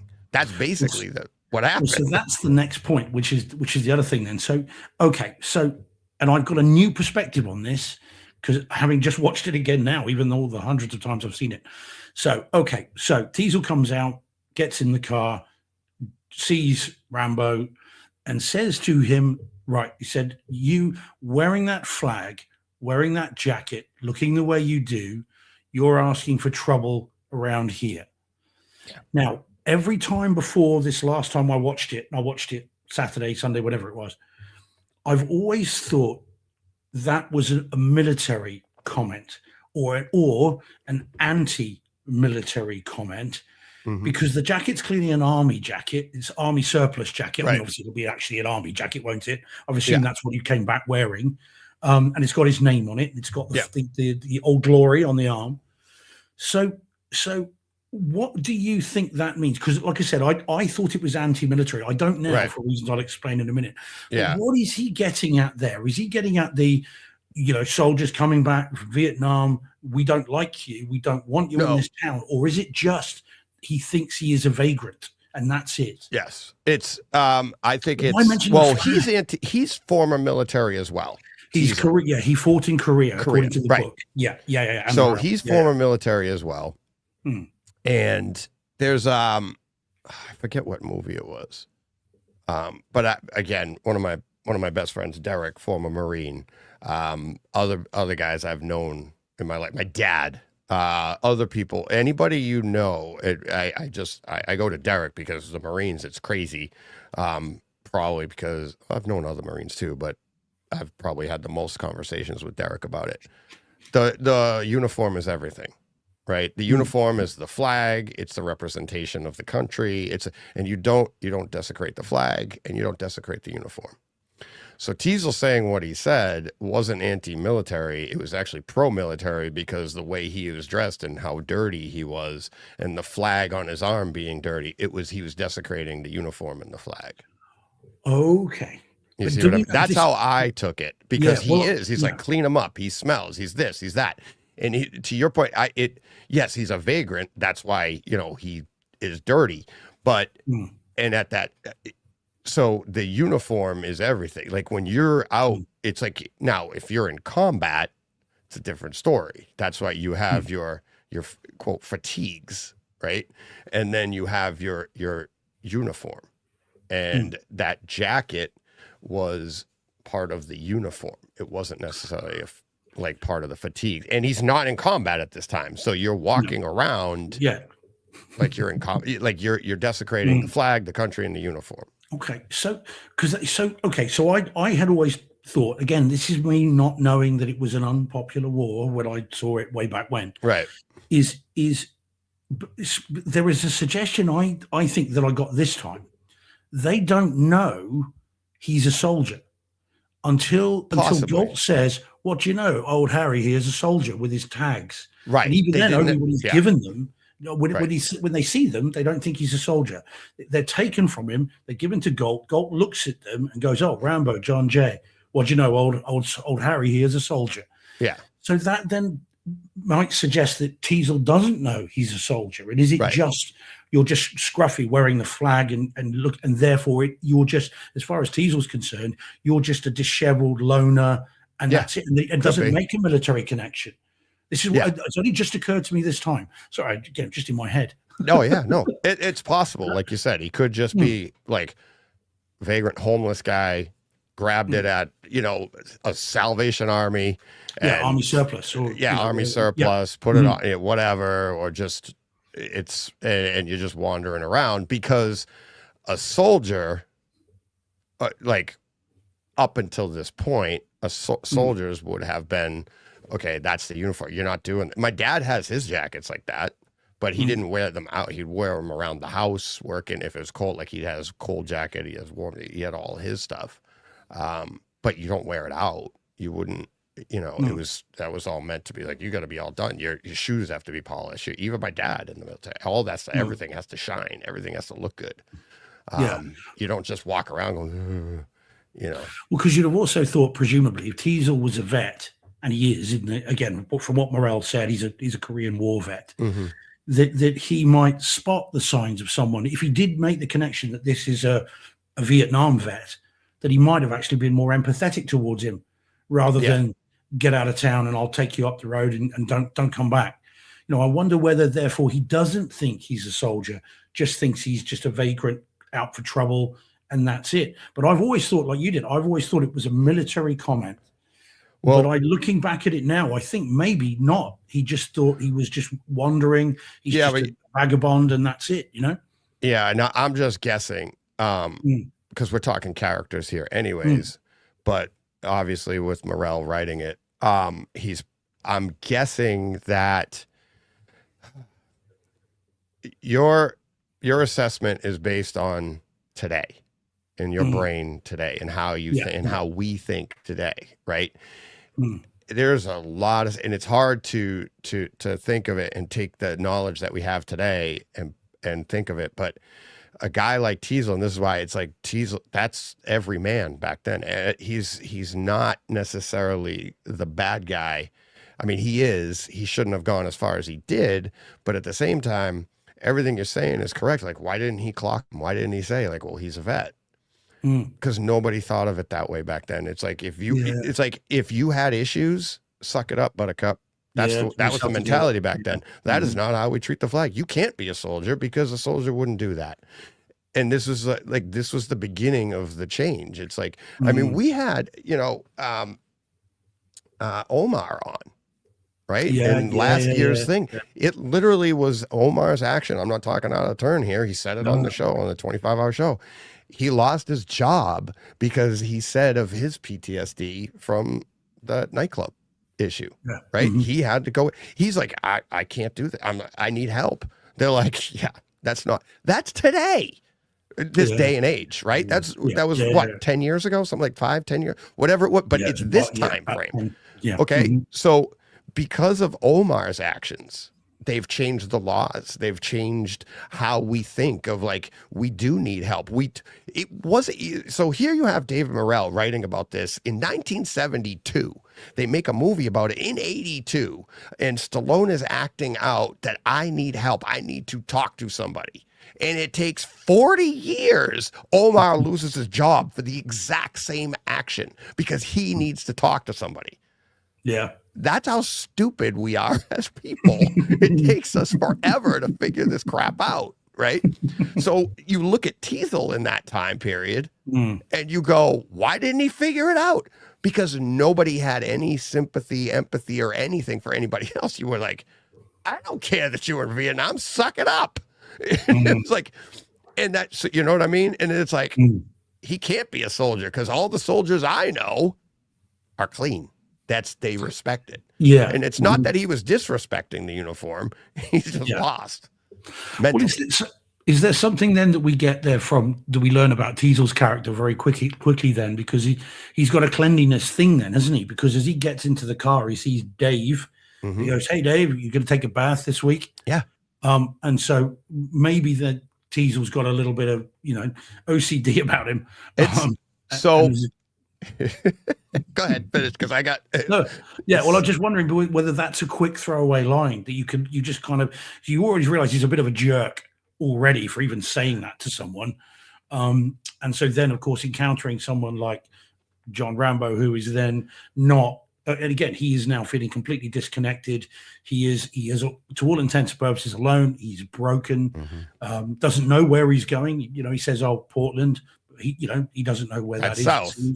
Yeah. So you said you were heading north. And so I wondered again whether that's just Teasel. Therefore, he's in his own head, doesn't like these people like this, and just thinks he's just rousting a vagrant. He doesn't realize who he's dealing with. He's about to find out. So I wonder if there's a bit of that there. I wonder if that's just his character. Well, without going on a tangent, let's get back to that, whether he's going south, north, because there's a, we can assess that part of the story. It is a real town, by the way. Hope is a real town. That is a real place. That's the other thing, which, it wasn't created. Well, yeah, they weren't going to put up the town signs and the store sign because it's all over the Hope convenience store. It's all over the place. Talking about the Teasel and cleanliness and everything, and and this pertains to the uniform being clean and all of that. And it's like, does Teasel have that? Again, back to my dad. Did my dad get this growing up, or did he get it from his time in the military? That is everything. Image is everything, right? And it's like, you want to, look the part. You want to be the part. You got to look the part, right? You want to set your day up right. You get your dress for the day, right? You might not have the mentality dress for your day, because the way you look is how you are perceived, 100%, right? And my dad, again, we're talking First Blood or Dave Briggs Sr., I don't know. No, one time, my dad and I were working on the house when I was a kid. We had to go uptown. He had to go to the bank, get some money so we could go to the hardware store, right? So he goes to get cash. Goes to the bank, and we're in like t-shirts and jeans. I think he had a ripped t-shirt, paint all over us. Look, like he gets in line at the bank, and he goes up and he's like, I need to make a withdrawal. And they're like, could I see some ID? My dad's like, sure. Takes out his wallet, gives him the ID, boom, boom, boom, takes it. We walk out. My dad gets in the car. We get in the car, and he goes, "Did you see that?" I was like, "Oh, what?" I'm probably 10, 12 years old. I was like, "What?" And he goes, "How many times do I go to the bank?" And it's like my dad's job during the week is wear a suit, tie, and everything. Mm-hmm. And this is back then where we didn't have debit cards. We didn't. You needed money. You went to the bank. You had to get your money out of the bank. So he goes, "How many times have I gone to the bank? Hey, how you doing?" They don't know his name. They don't know, "Hey, Mr. Briggs," or whatever. They don't. What he goes in and he'd be like, "I need to make a withdrawal." They'd be like, "Here you go, sir." Blah blah blah. Sign. Blah, blah, blah. No ID, nothing. The way when he's dressed in a suit, he goes, and he tells me, he goes, "You dress like this, they're gonna ask you who you are, where you are, what you're doing." That's this movie, right? Yeah. That's exactly what you said. It's like, and that's not Teasel. That's everybody, right? You're walking down the street. You got a guy coming at you, dressed like Rambo, like First Blood, and he's walking at you. You're like, anything? Oh, let me check that store over there. I'm going to walk on the other side of the street. That's self-defense. That's like, you're like, oh, I'm going to, guy coming at you in a 3-piece suit. You're like, all right, maybe I'll cross because that's got to be a salesman. It's 90 degrees. That guy's in a dark suit coming at me. He's got to be selling me something. But you're not threatened. You just don't want the aggravation, right? But you're making assessments all the time. And your first impression of a person, it is like, this guy must be, do you want to look trustworthy? Do you want to look this? And it's like, that's what we do. And that's basically setting up this movie. Him even making that comment to the town, whatever, is like, you're going to clean yourself up. You see that? It's like Rambo, he's giving up. You got a townsperson giving up. He's not picking on John Rambo. This is how he treats everybody. And that's how everybody treats everybody, to be fair. You might not say it, but that's what you like. Oh, it's an instant reaction, isn't it? You form judgment instinct before you even know you're doing it. Yeah. So, okay. All right. By the way, hi everyone in the chat. I thought when we went live, we'd have one person in the chat, and that'd be it. Yeah. Hey, Joe, been a minute, buddy. How you doing, Joe Hutzel in the chat? Haven't talked to you in a while. How you doing, buddy? I hope everything's going well. Yeah, and Elahi the S has dropped in as well, saying hi. And Jay Van Gordon, Scruffy Kingman, and various others have all dropped in, and we've just been chatting away. So we're not ignoring you guys. We're just doing our thing. Doing our Takeover Tuesday. It's not Tuesday night. So no, it's not Tuesday night. Just so everyone knows. Where we're going, it could be eventually. I told you we could do it all day. Absolutely. Oh yeah. I'm raring to go. So we then get Teasel, and Rambo in the car. So we then get them in the car, and I think this is one of cinema's great scenes, just in and of themselves. Empire magazine used to have a thing at the end of each issue that said classic scene, and they would like a script break down one of the classic scenes. This one never appeared in there, and I think it should have done. This one about the why are you pushing me? I haven't done anything to you. Why are you pushing? Yep. And I love the way he said. So Teasel then says, well, because we don't want people like you in this town. Next thing you know, we've got a whole bunch of people like you in this town. And he goes, it's quiet, and I get paid to keep it that way. Boring. And you might even say it's boring. And the way Stallone, who gets grief for his acting and everything else, wrongly, I think, most of the time, but the way he looks, he just looks off into nothingness. And just repeats the word boring. Yeah. Like it's like that word means. Now, again, what do you get from that? I take from that this idea of the word boring is almost alien to him. It almost sounds strange in his voice, in his speech, because he's been through so much. This idea of boring is just completely alien to him. That's what I take from that. What do you take from that? Just out of curiosity. This was, I thought of this, I don't know, years and years ago. Trying to think of where I was, which theater. Pretty sure it was in my last theater, but many years ago. And now I'm trying to think of what projector it was so I could give it a time frame. I thought you said timestamp. No, what I always thought of that line, not always, I would say, I've thought of that line as well. For me, because again, everything means something. It's not a throwaway line. Me, it's when he looks off and goes, boring. Why can't he have boring? Yeah. Okay. So you All right. You think you've made the assessment that I'm here to blow up the town. Funny enough. Well, here's the thing. It's like, what did he show up to blow up the town? Chicken and egg. Exactly. No, well, yeah. Did he show up to blow up the town, or did Teasel, basically self-fulfilling prophecy? You're here to blow up the town, so I'm going to antagonize you until I'm right. See that? Look at that. I knew he was going to do it. Why would he have blown up the town if you took him to breakfast? Or just let him go to the diner in town. That's what I mean. Or be like, or when he goes, I'm heading north, and be like, where you going? Portland. Oh, that's south. Oh, sorry, I forgot where I was. Or like, oh, that's south, buddy. Do you not like, and you be nice about it, be like, oh, do you not know where you are? How long you been? Be simple, you don't have to hug him, but don't be like, because like, and again, like him saying north, I've always thought like, if Portland's south, he's obviously somewhere in Washington, right? Hope, Washington. Yeah. Mm-hmm. Heading north, you leaving the country? What's north? Like, Alaska, isn't it? No, Canada. Canada. Okay. Yeah, depending on where you are. I mean, the whole border is Canada. So the northern border anyways. So is he leaving the country? What is he doing? It's like, that adds to it, his assessment as well. But at the same time, I think Teasel's character, it's more of a self-fulfilling prophecy of like, you don't know this is exactly how he was going to react. This is how he reacted to you. Yeah. And it's like this entire movie was basically the, which is the dynamite and which is the flame. Because you could make the case that it looks like Stallone is the dynamite, but it was like Teasel. Now, is he saying as just let me throw it to you. Is Teasel looking for some excitement? This town is boring. Yeah. And I get paid to keep it that way. But I need a little action. I'm going to antagonize you. Well, yeah, because you're nothing. Yeah, you're not. I got this. And it's like, and Teasel says it later. It's all these men versus him. Don't forget a good supply of body bags. Yeah, it's like, what are we gonna? We got this. Do you?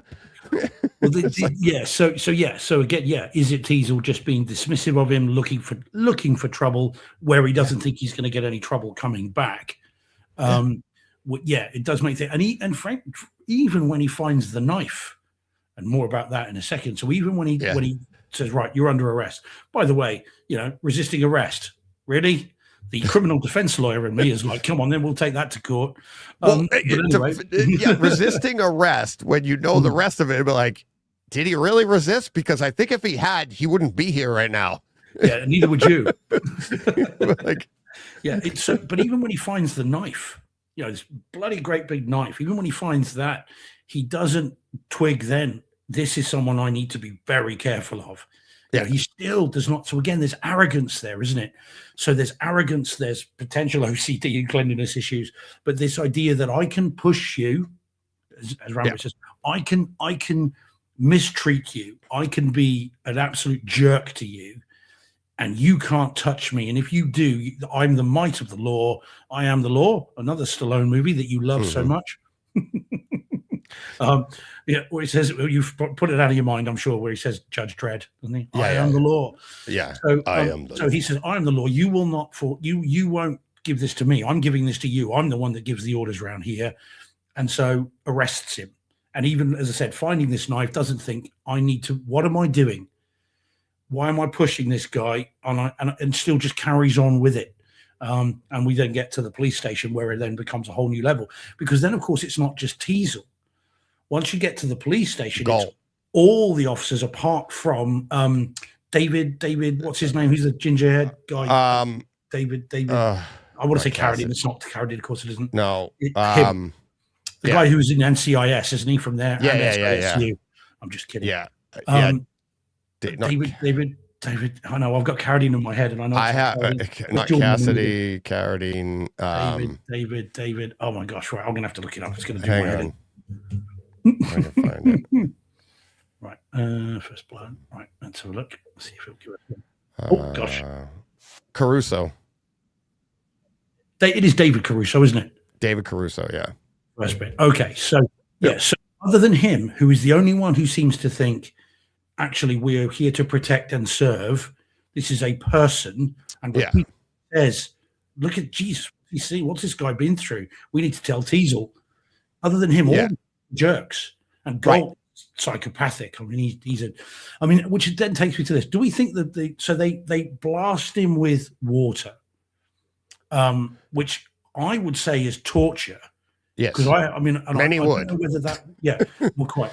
With a fire hose. Whether that would have been, well, indeed. Do we think that was commonplace, or is this already exaggerated? Is this Hollywood? No, and that's what David Caruso's character was, I think. And you saw like levels of it. You like so Galt was Scruffy got Caruso. Yeah, what a Scruffy.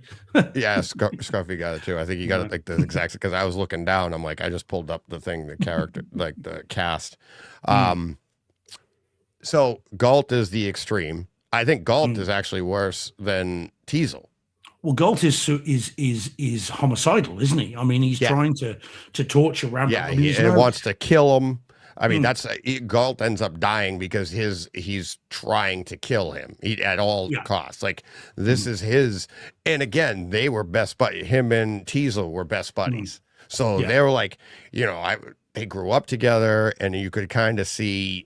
Again, like, okay, maybe that's why like they're both looking for a little bit more and like action, like excitement in this boring town. Now here Galt is, I have, a justified excuse to kill somebody.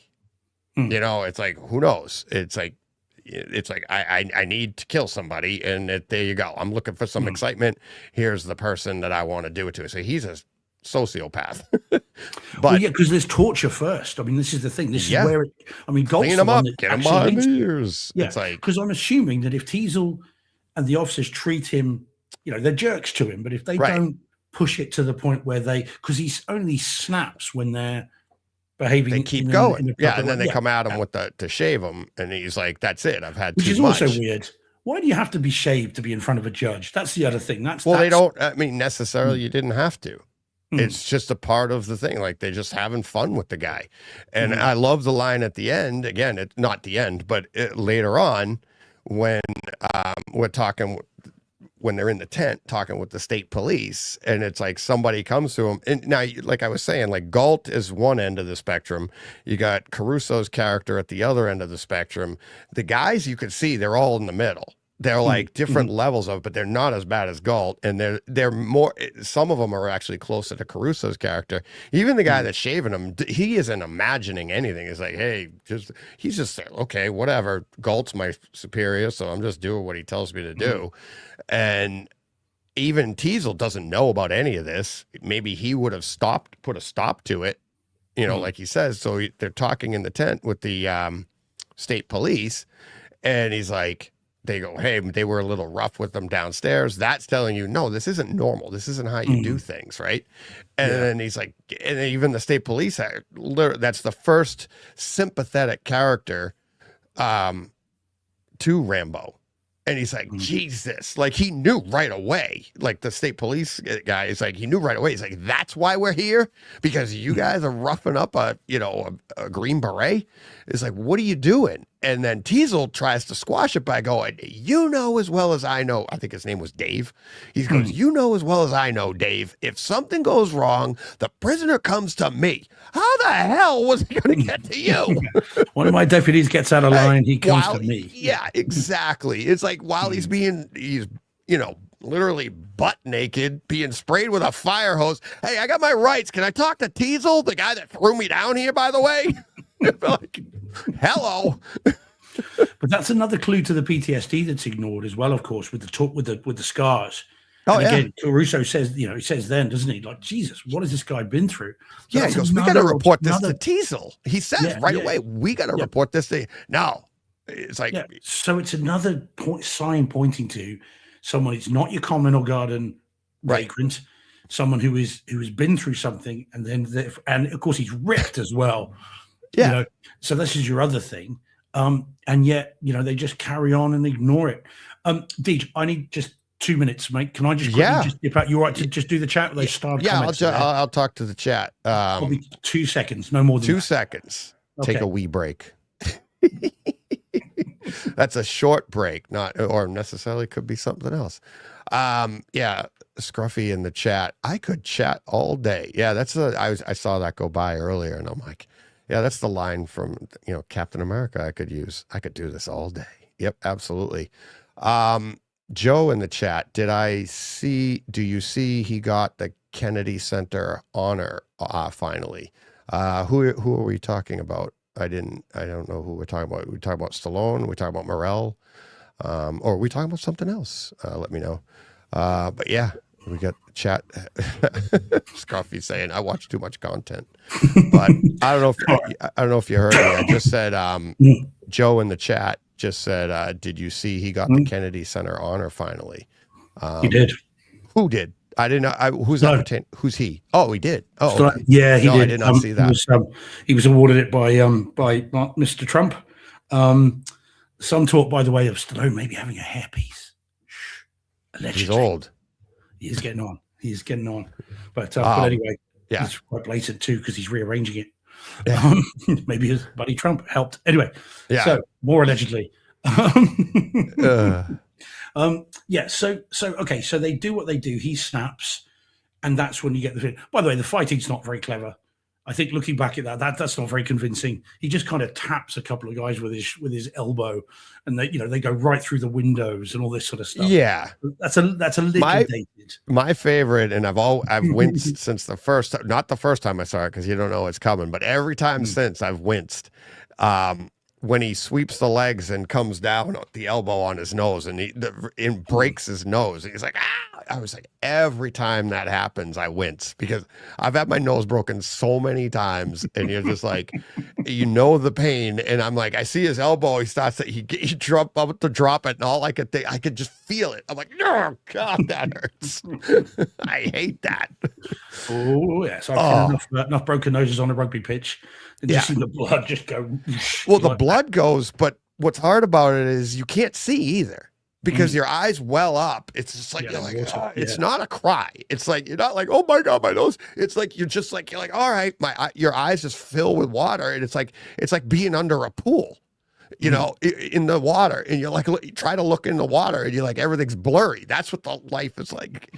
I've had it happen on the ice. And you're like, smash. And I keep trying to get the play going, keep playing the play. Because I'm like, the last time it happened, I was like, I don't want him to score. I'm in the slot. I'm playing defense.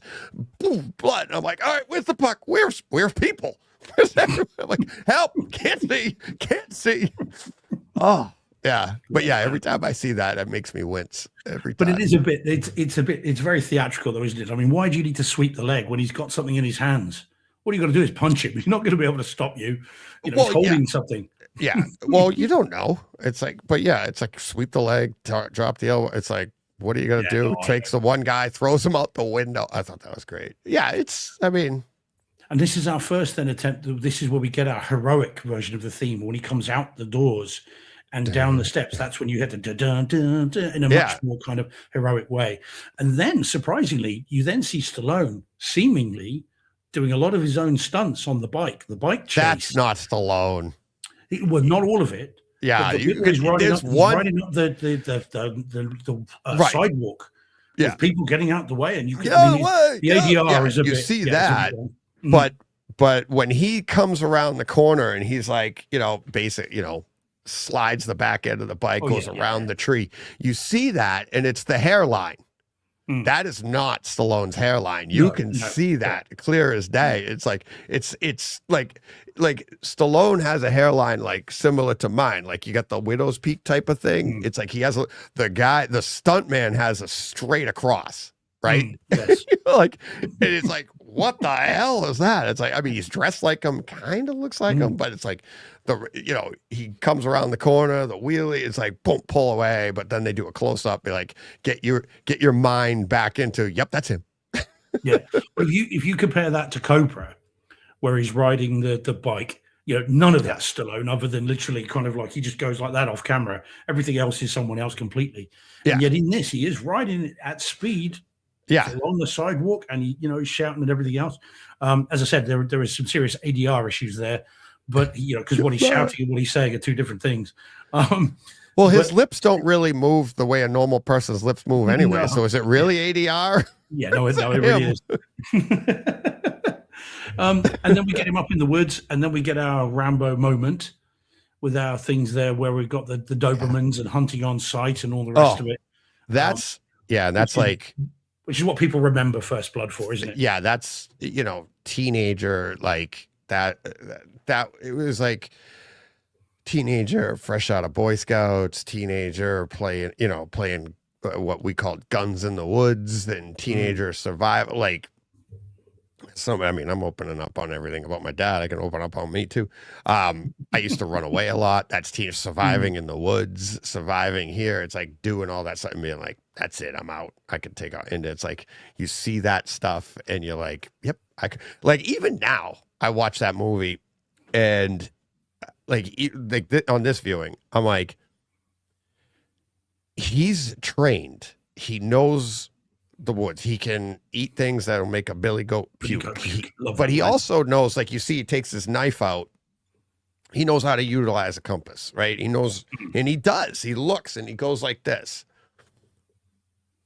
He could have, and then later on, you see, he can hide.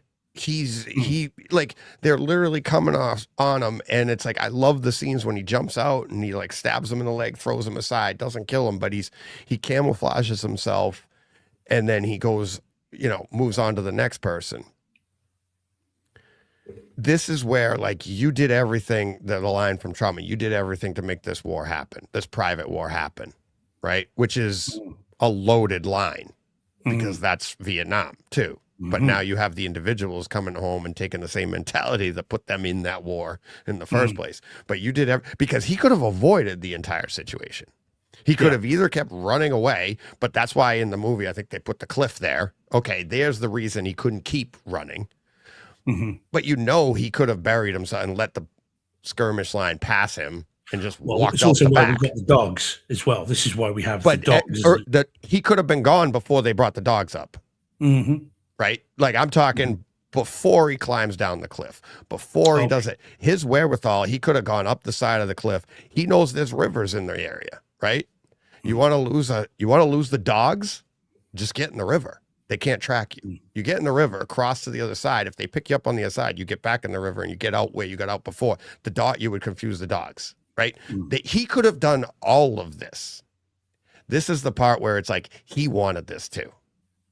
He has anger issues. He's got to get this crap out, right? So it's like, and I part of it is like, you and I have had private conversations about incidents where I get mad at myself, and I'm like, I could have avoided that situation. I should have avoided. I'm mad if I don't avoid that situation. That's something like this. But there are times when you get angry, and I've told you, like, you get angry, and you gotta have that situation. It doesn't mean it's right. It's still wrong, but I think that's what he's doing here. Yeah, I mean, that character. Is he ever acting out of revenge though? Ever? I mean, I think perhaps by the end, because he does go back into town. There, I think that's vengeance. He's become Batman at that point. I am vengeance. Yeah, and I think so. At the point he goes to town, it's vengeance. But I think up in the, even with his training and his ability to get away, or whatever, I still think that's defensive action. Because if it was just death and destruction, other than in the book, which you're saying is which is defensive and which is vengeful? Well, I think at the point where you could have done something different, so when he goes back into town, he could have just got into the truck. You're right, Steve Darth Brockstar. Yes. Yeah, sorry, DTS 5.1. We'll get onto home cinema. We'll get to that. Car. Yeah, maybe we'll save the home cinema part of it for later this afternoon in the show. Later this afternoon, tomorrow. Tomorrow, yeah, exactly. Tuesday afternoon, the live show. That's the live show. We're in one. But yeah, we'll do the home cinema part. Yeah, that's a good idea. That's a great idea. In fact, let's do that because we can then cross refer to this. Yeah. I think when he goes out of his way to return to then wreak destruction. And of course, he's after Teasel, isn't he? When he goes back to the town, he's going for Teasel. So that's vengeance. That's, I'm getting my own back here. I think up in the woods, because at least the way they portray it, what we don't know, of course, is the passage of time. We don't know. It's not, I think it might be said, I'm not sure, but it's not clear. Are we talking they're all there within an hour? Are they talking 12 hours? Are we talking longer? So we don't know how. Well, they got to get there before it gets too dark. So we're talking it's the sun. I'm thinking it's the next morning. Okay, because when he calls for the dog, it's going to be getting dark soon. Get him. So and it's going to rain or whatever. We need the dogs that can hunt on sight. Yeah. So, but and you could see at that time it's also getting darker. So what I'm thinking is he literally holed up in the woods overnight. By the time the state police get there and everybody in that time to set up their camp at the base of the mountain, wherever they are, right? That's going to take, at least I'm thinking 8 hours to get the people in and you see how much. So they don't explicitly tell you time frame, but just imagine the time frame for this. Now, yes, they would be hurrying because they're trying to trap them in an area. But it's got to be 8 to 12 hours, probably the next morning, something like that. But by the time, but in terms of the length of time between him going up the hill on the bike, Teasel car going over, the sheriff encounter where he then takes them all out, that seems to be quite short. In which case, that's a defensive action. Couldn't do much else. I had to protect myself. They were coming with dogs and everything else, and guns. They've shot at him, as we know by this point. Galt is gone. So I think at that point there is again, the defense lawyer in me says there's an argument to say that's a defensive action. He's been mistreated. He's been shot at. They've made an attempt to kill him. And he's telling them to let it go. Yes. Right. I mean, think of the line. Think of the movie. It's like it's like let it go, and he's got the knife to his throat. He could have. He's like, I could have killed you. I could have killed all of them. Let it go. Right. Yeah. Jump cut. We didn't let it go. It's like they literally brought in the army. It's like and then Troutman shows up at the bottom of the ravine when Galt's body's there. So he says, "Someone's been hurt. I don't want anyone else to get hurt." And they shoot at him again. Yeah, and he fakes it. Yeah, he fakes it like he's wounded. He like you could get shot in the eye. I'd be fine and run away. That guy's a badass. I just shot him in the eye. But he's like, oh, and he runs away, So it's like, all right, and he's like, oh, he's wounded, and they immediately think he's wounded, and that's what even Teasel said. He's wounded. Let's get him. They're not thinking the wound on his arm. If you're like, just you're watching this movie, you're like, oh, they must have noticed the wound. No, he's thinking he shot him. He's wounded. Let's hunt him down. Now we thought we could handle him before. Now he's wounded. We can definitely handle him now.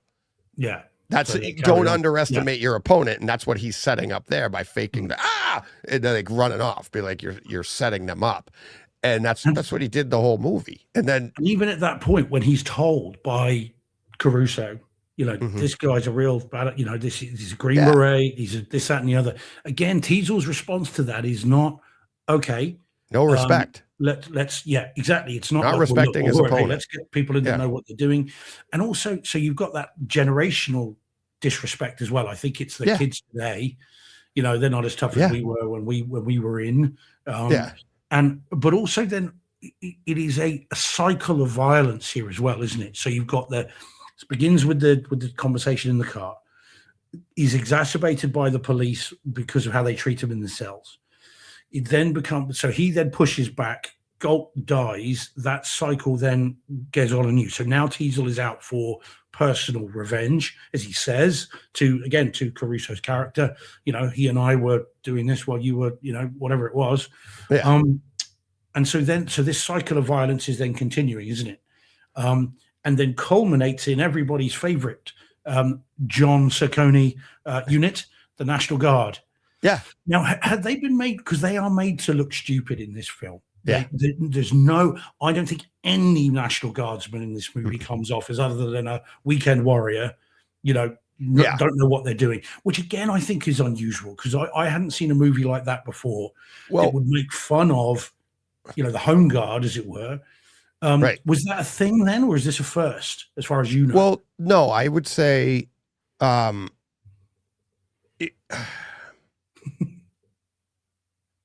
can't remember if it was a thing then, because I certainly didn't look at it that way.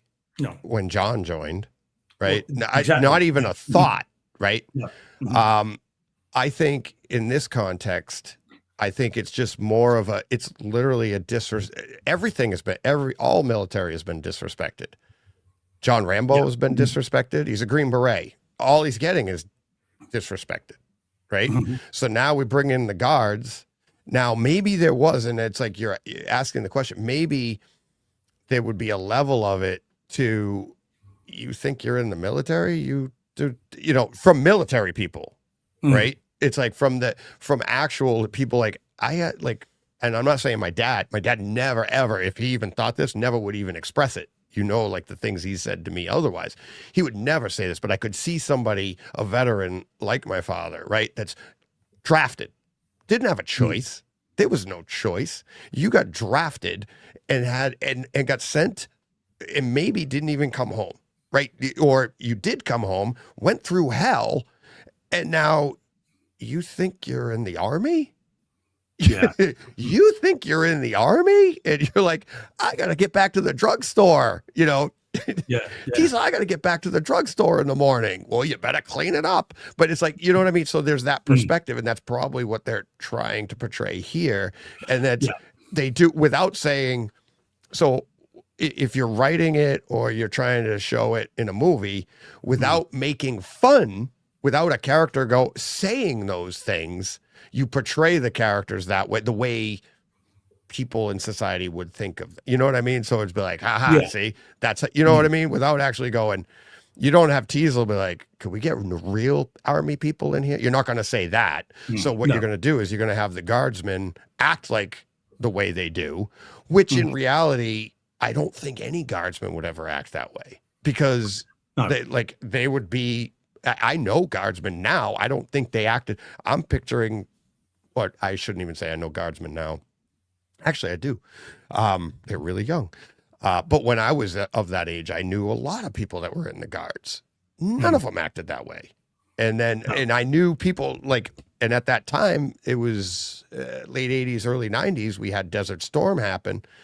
All of those people ended up in Desert Storm. Yeah, they're the first to go. They went over. Yeah, they go over. And it's like, they're like, up to, they weren't like that.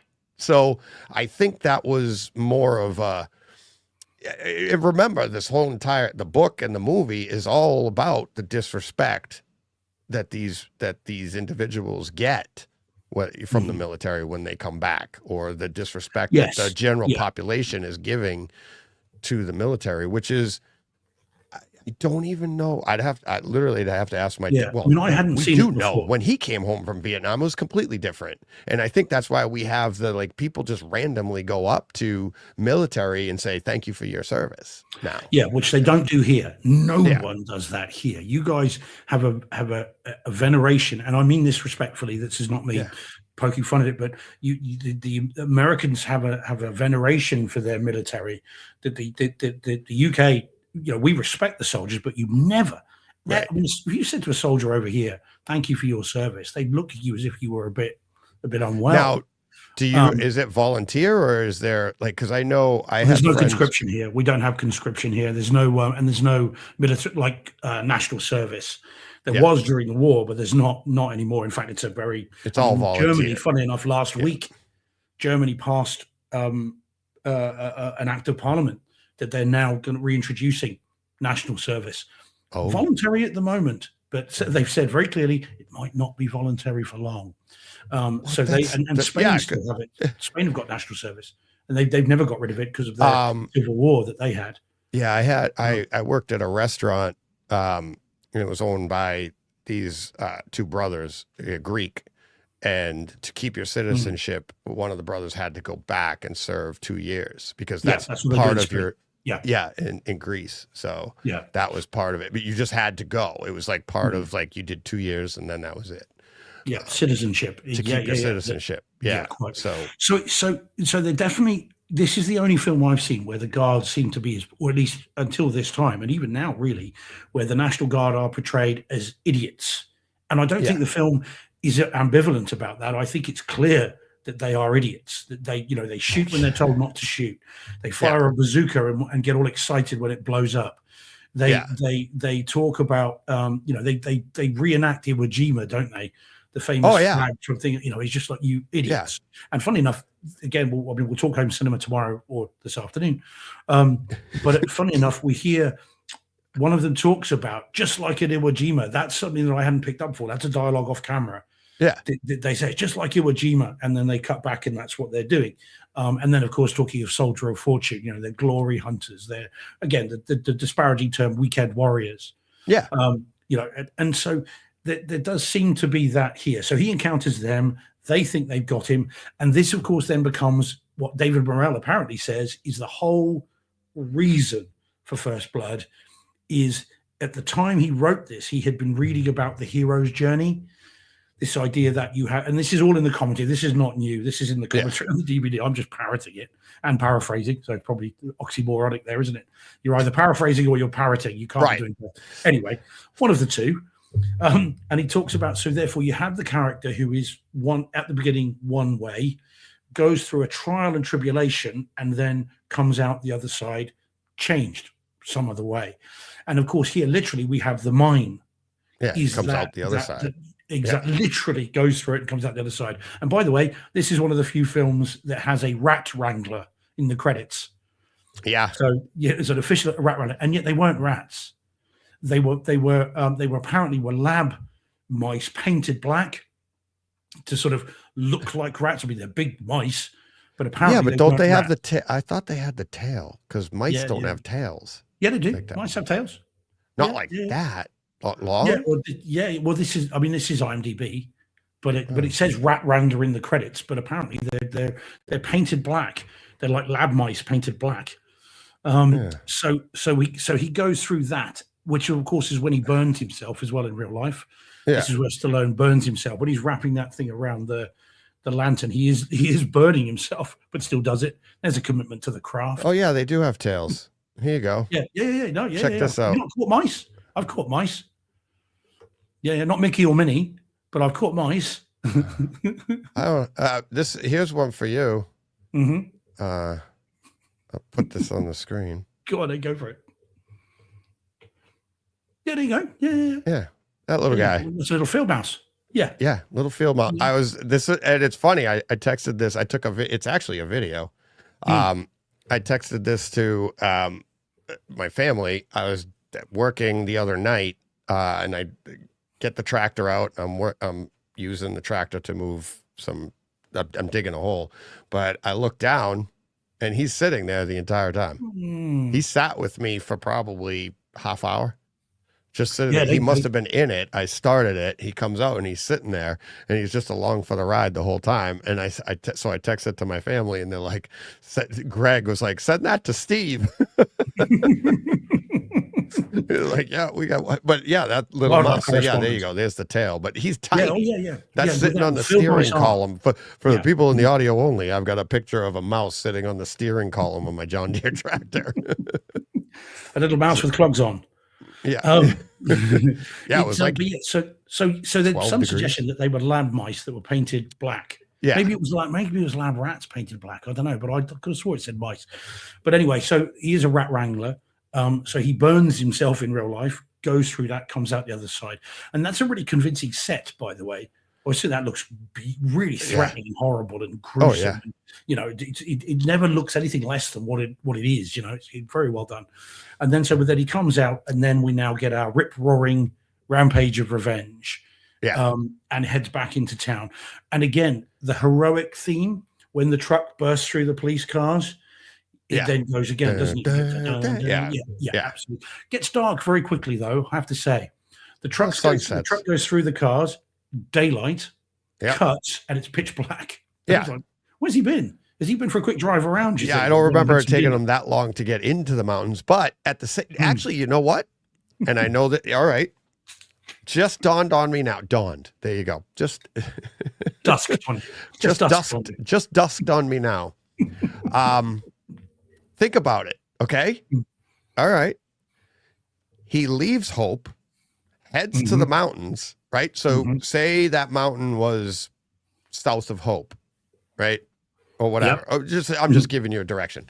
So he heads from Hope to the mountain, goes up the mountain, goes in, it gets caught on that side of the mountain, right? Because it took him that long on a motorcycle to get there. He finds the mine, goes into the mine, goes through the mine, comes out the other side of the mountain. Possibly. Well, that's what they're no, it can't be. No, it's not, because when he comes out, because he can see there. that. So he comes out the side, goes down the mountain. Now, if you're at the top, like a mountain has a peak, and you go down it, you're going away from the people, which would mean you're further away from Hope. And now, as you go down a mountain, it gets wider and wider. And I know this from mountain biking. I've done this to myself. My friends hate it when I do this to them. We go up the mountain, the parking lot's at the bottom, and we come down the wrong side and have to do like 20 miles of road on the bike to get back. So there you go. He comes down the other side of the mountain and now has to take the truck and go all the way around. But the bridge, he crosses the bridge in the truck, because they lay the roadblock. Why would the local police, even the state police, lay a roadblock outside of town? They said they had the whole mountain surrounded. Yeah. Remember, they had the whole mountain surrounded. And it's like, remember, they said, we have the whole mountain surrounded. You can't get out. So there's going to be, military all the way around the mountain. So that's where he was able to get a truck. And like, even Troutman, to the point, like, I meant to say this earlier, he's got Teasel with the knife, let it go at the, they don't let it go. Teasel walks in and goes, let him go. Let him go. Like, make it look like he escaped, open up an opening for him to find, he'd get it, and you'll pick him up in a car wash. And in Seattle. So there you go. So, but you see what I mean? It's like, obviously you're trying to catch the guy. You're not going to keep all of your resources at the same side he went up. They literally tell you the mountain is surrounded. So, and now he comes down the other side and has to go back around the mountain, because now he's like, you pissed me off. You couldn't let it go. I said, let it go. You wouldn't let it go. Now you've got all these people after me. I don't want to hurt anybody else. I'm coming for you. So he comes back to the town, and to the point that Teasel even says, he's in my town now. He's on my ground. That's his place. Now he's in my town. He's coming back going, you don't own crap. It's like, I'm going to show you. No, don't think that it's just because I was in the woods. I'm coming for you, and I'm going to ruin your town. Yeah. Oh, yeah. We actually haven't talked much about Troutman. Do you know who was originally cast in the role and actually shot footage? Do you know who it was? It wasn't Richard Crenna. No, he was the backup. I did. Very, very famous actor who might have actually overshadowed the movie, and probably would have done. There becomes a different dynamic of this if this person is cast. Kirk Douglas was cast and actually shot footage, but he fell out with the director and the producers and Stallone, because he kept changing his dialogue. He kept rewriting his scenes. Oh, geez. And they're like, look, we can't do this. You can't do it, and would not let it go. Again, according to the director's commentaries and stuff. Yeah. And so they got rid. But they shot footage of him as Troutman. There were pictures on the DVD of him in full Troutman costume. Yeah. And Crenna was we just need someone. Get us someone. Anyone will do. He'll do. Let's bring him in. Yeah. And of course, it became his career-defining role. And turned a bit part. I mean, by the time you get to Rambo 3, he's almost joint billing. He's got way more dialogue than Rambo has.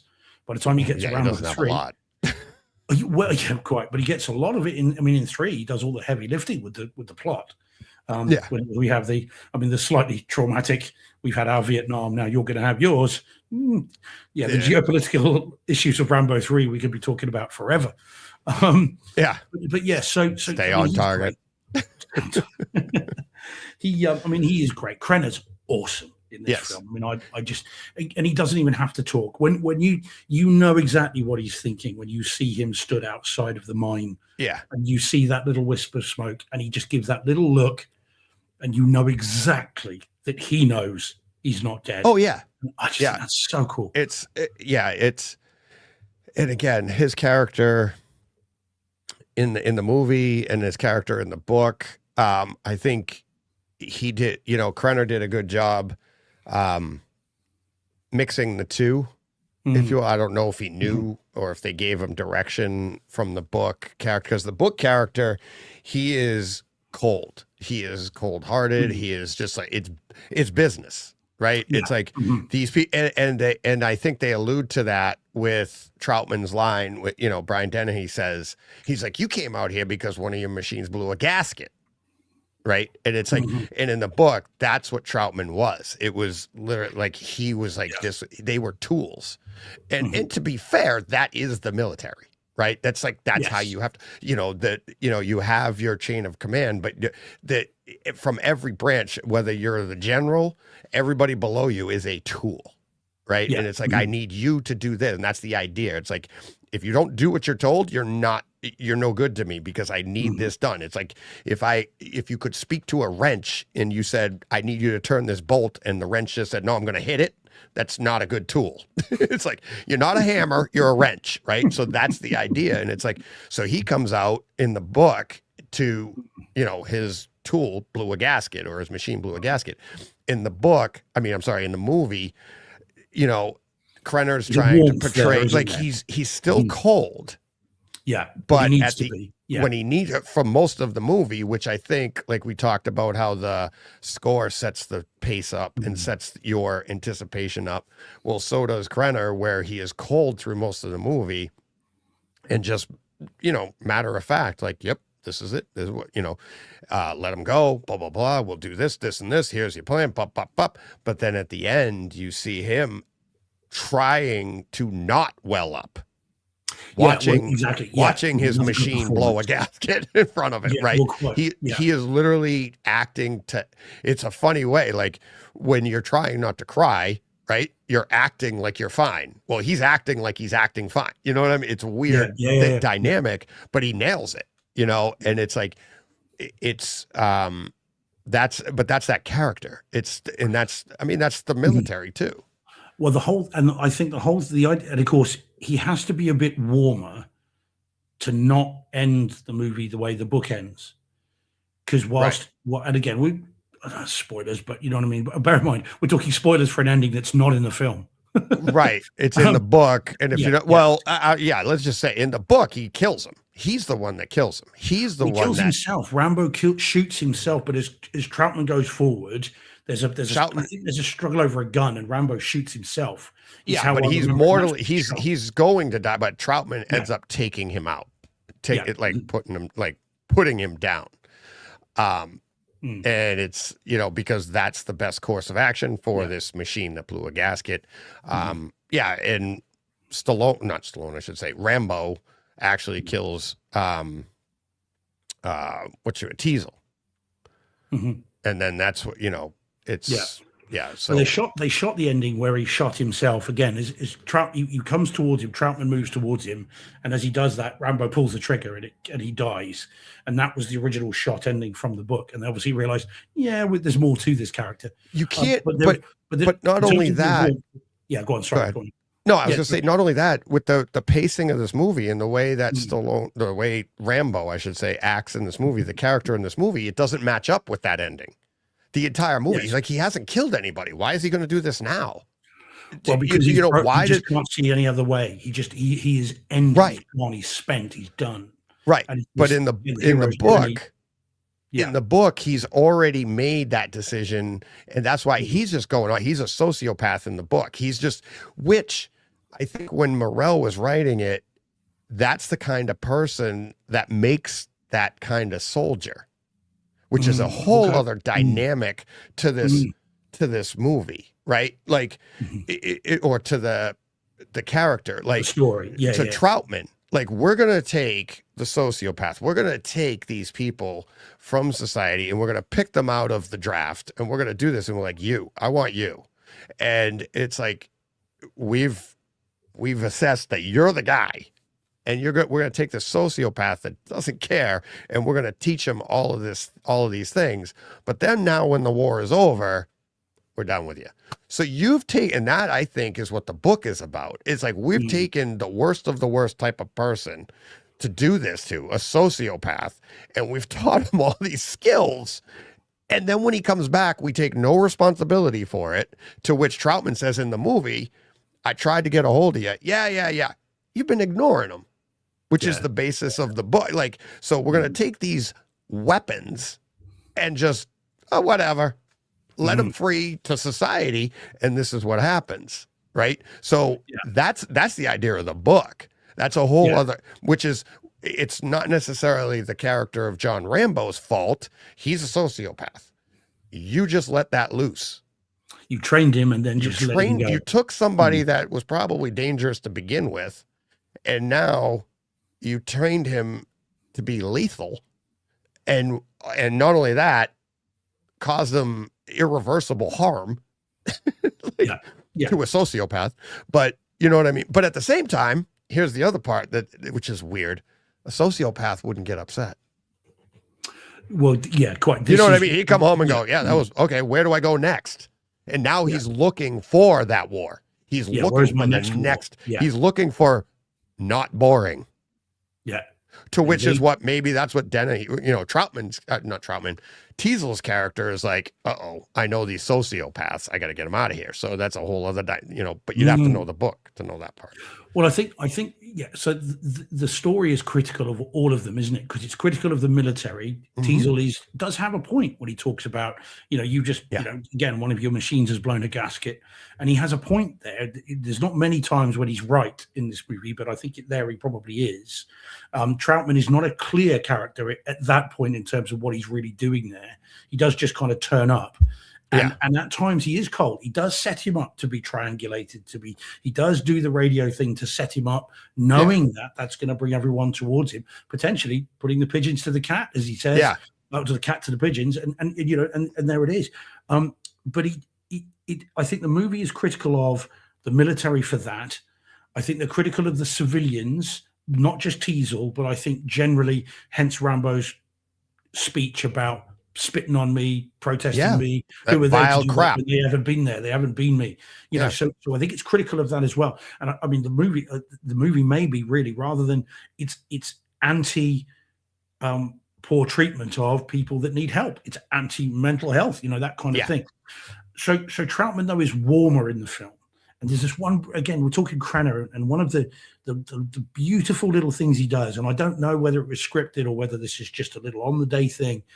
So Rambo, obviously in the original ending, would have shot himself or died, but he reaches to Crenna, to Troutman, and cuddles it, literally for support. Yeah. And Crenna reaches out a hand, and he hesitates. I love this little bit. It's such a little moment. And he puts his arm out, and you think he's gonna pat him. He's gonna, it's all right, son. And he hesitates. And then he does it, and it's just like, it's such a cool, again, it suggests there is a commander-subordinate relationship there, but there's more. There is it's the father figure. Exactly. Well, he says it earlier. I'm the only thing he has to family. Yeah, closest thing he's got to family. Yeah. Right. Yeah. Another reason he was picked to be this person, to be part of this elite fighting group, to be, it's like he has no attachments. He has nothing. He's now expendable, which comes up in 2, where expendable, like nobody's going to miss me back home. Right. Yeah. So Crenna is literally, or I should say, Troutman's been in the military long enough to go back to the Saving Private Ryan days where, okay, this is the last son of a family. We've got to get that one out. That was a literal mentality. Okay. There was heart there. We're in a war here, but we're not going to decimate a family. Okay. So with that line of thinking, the soft part of Troutman's like, okay, I'll pick somebody that has nobody at home looking for him. And you'd be like, that's the military idea. Like, I can send him anywhere. If something happens to him, nobody's missing him. Nobody's going to complain. And that's legit. That's what happens. So, but the problem is when he does come home, nobody was missing him. He has nobody. What do you do with him? And nobody, today's day and age, we look at that, what jerks. They didn't know better then. They didn't know anything more. They didn't, we've since learned from this. These people suffered for this to today, to literally, like we said earlier, like Omar had to lose his job because we still hadn't gotten it through our thick skulls that men need help. In 1982, it took Stallone crawling up Krenner's arm, literally, like you said earlier, crying for help. Hug me, right? Yeah. And it's like, just hold, like this guy that can, tear through the military all by himself. He has all these skills, but he just needs somebody to talk to him, which was the beginning of the movie, looking for somebody to talk to him. And at the end, he's saying, it's in my head and I don't talk to anybody, which is the exact worst thing you can do. Well, it's interesting that we talk about how things have changed. If you were arrested in the UK today and taken to the police station, one of the very first questions they ask you, other than how are you feeling now, they ask, have you ever served in the armed forces? And they ask every single person. And if you say yes to that, then there's a whole other load of questions, follow-up questions, probably thinking, well, you're a trained killer. We need to be a bit wary of you. Yes. They don't take them into the basement and use fire hoses on them. And I don't know why. Not anymore. Not anymore. No. Oh, by the way, I've been doing my job long enough to remember when they did used to use fingerprint ink and prints. And I've seen many people do exactly what he does in this, which is just keep wiping the ink off or smudging it across the page. He's happen all the time. It's all digital now and has been for a long time. But prior to that, I've seen loads of people do that. Oh, yeah. So, all right. So, okay. So tell me this then. Are we sympathetic to Rambo's character by the time it ends? Do we feel sorry for him? Do we think, thank God he's in custody so he can't get anybody else? Or is it because I think you're supposed to feel sorry for him. Do we? And by we, I mean, do you? Yeah, I did. I think, I mean, early viewings, especially first viewing, I think they're setting it up as you're sympathetic right away when he goes to Delmore Barry's. And then you're sympathetic. They build on that with how Teasel treats him.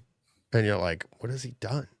And especially if you're a kid in the 80s seeing this stuff, what does a kid say when he gets accused? What did I do? What did I do wrong? Why? And they did something, right? It's like, what do you mean, what did you do? It's like, look at the house. It's destroyed. It's like, what did I do, Dad? What did I do? Which one are we talking about, Deej? Just First Blood, Travis. Thrill Cat. Yeah, Welcome to the party, pal. That's a different film, Deej. That's different a different film, but that's not confusing. Yeah, exactly. One of the Rambos. Yeah, First Blood. That's funny. No, so yes, very sympathetic. I think, we got that, Travis. I understood you just got here. I would hope you just got here. Because if you've been here all along and it wasn't clear, I've got a whole line of questioning for you.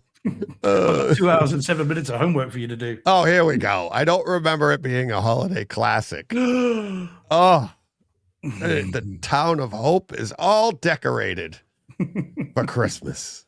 It is a Christmas movie. After we're done, Travis, go back and you can listen to the beginning of the show and you'll hear how it's tied in. But it is a holiday classic.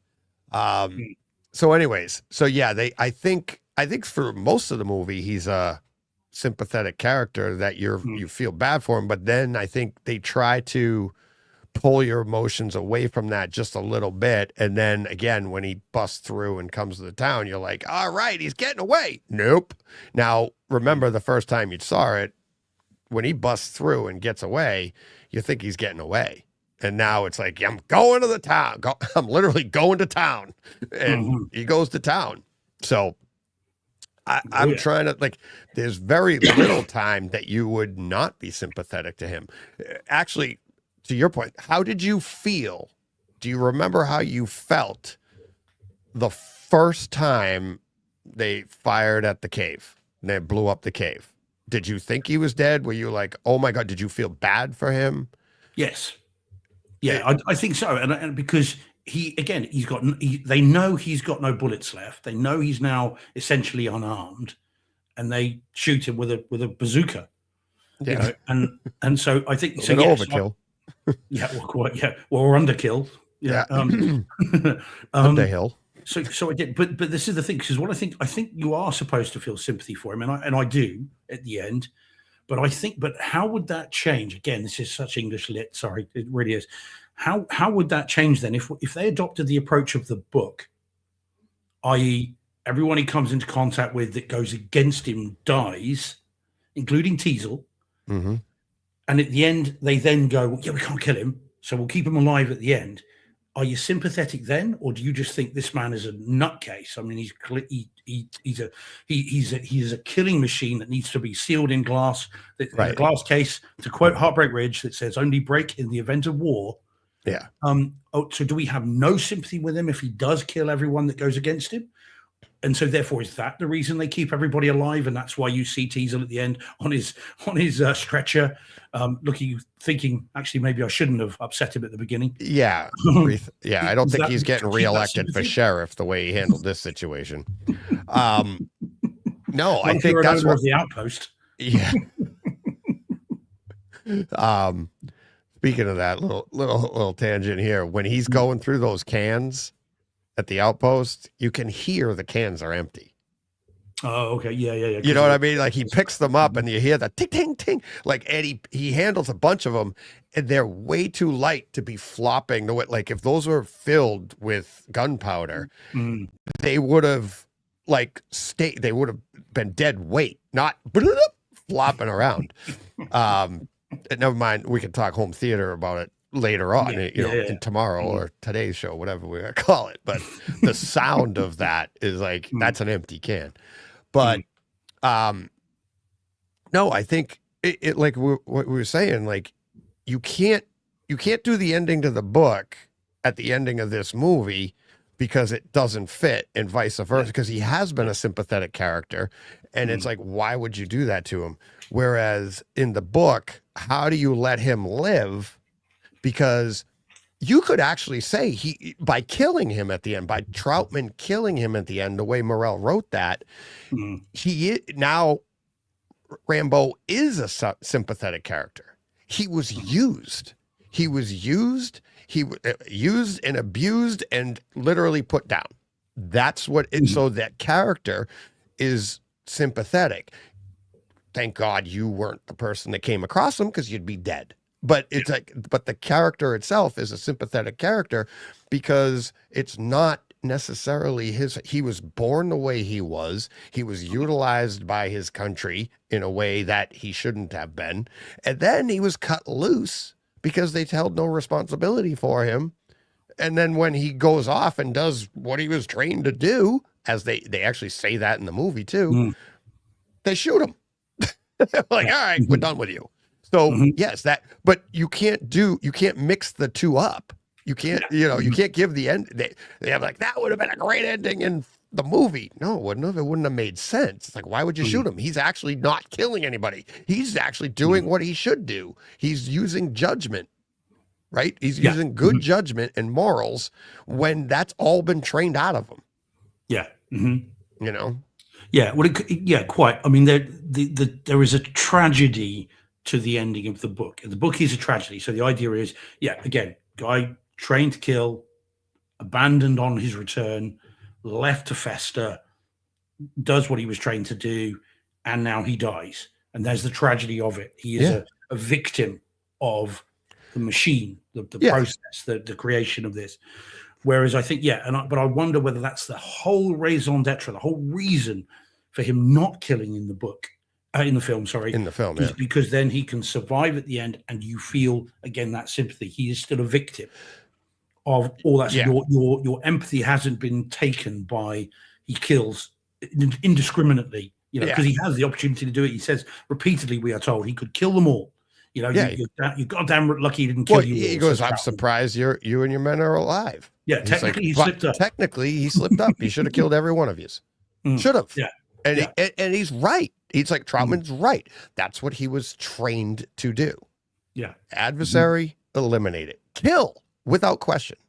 That's what, and that, like, and even the way Richard Crenner says that kill. Just like I can't even do it. It's just like I want to go back and see it. It's like kill. The way he uses that K comes out of him, and it's just like you're like, oh, it's like it's. I mean, it is defining, you know. Yeah. And it's like that's what, you know, he was trained to do. So him, like, if you see this version, right? This John Rambo wouldn't have been picked by Troutman.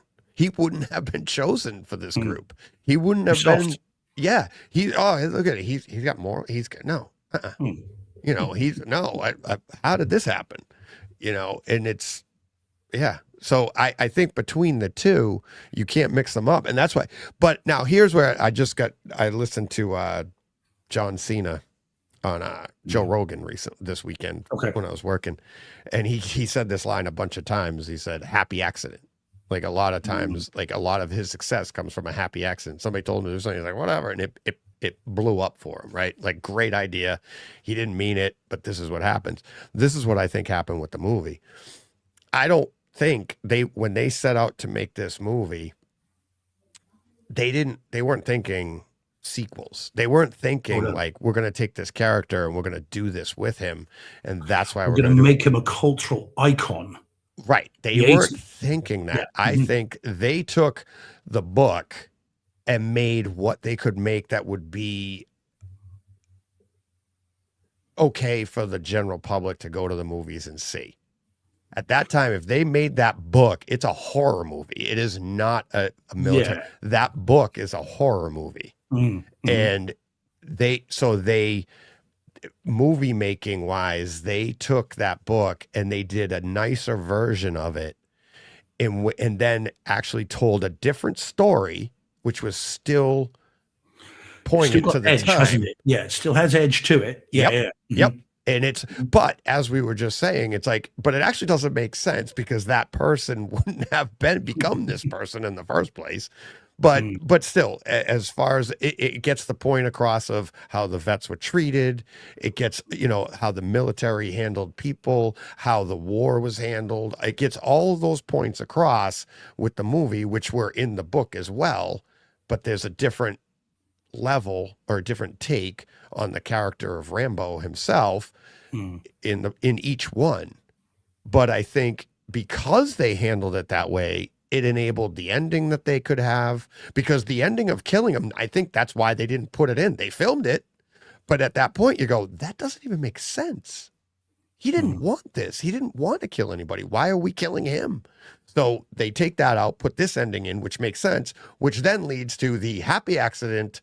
Here we go, 2, 3, 4. It's still today. And the icon that anybody goes off. What do you say? There he goes. Thinks he's Rambo. You know, John Rambo. Well, Stallone, of course, quoted it many times in the 80s. Look at Tango and Cash. F Rambo, he says. Yeah. You know, even him directly, you know. Yeah, exactly. And of course, Schwarzenegger then looks at it and goes, I can do that.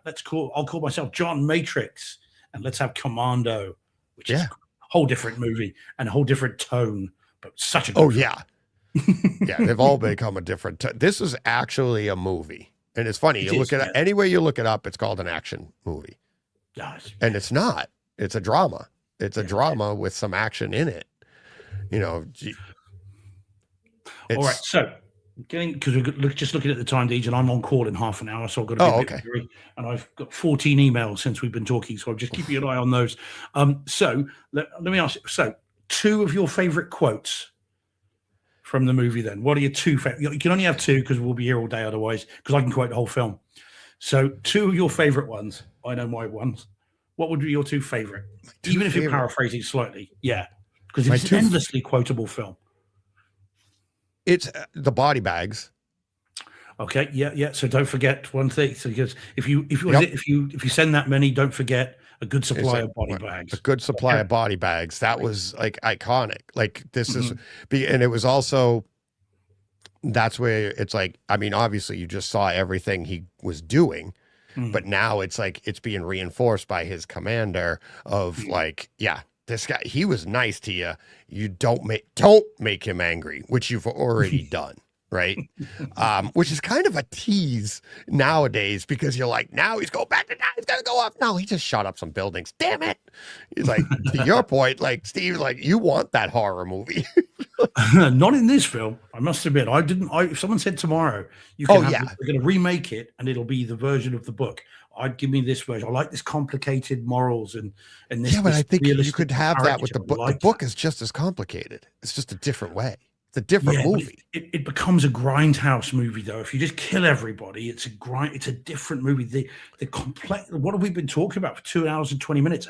An action movie, really? No. You know, right. and honestly, Deej would go for another 5 hours on this, no problem. It's the complexity of the morals and the messaging and everything else is what makes this film so good.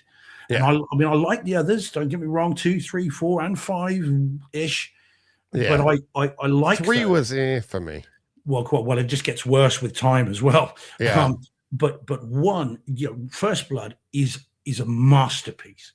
An absolute masterpiece. 2, 3, and 4, 5 are, like you say, this is a film. The others are movies, right? And I mean that disparagingly slightly, but that's what I mean.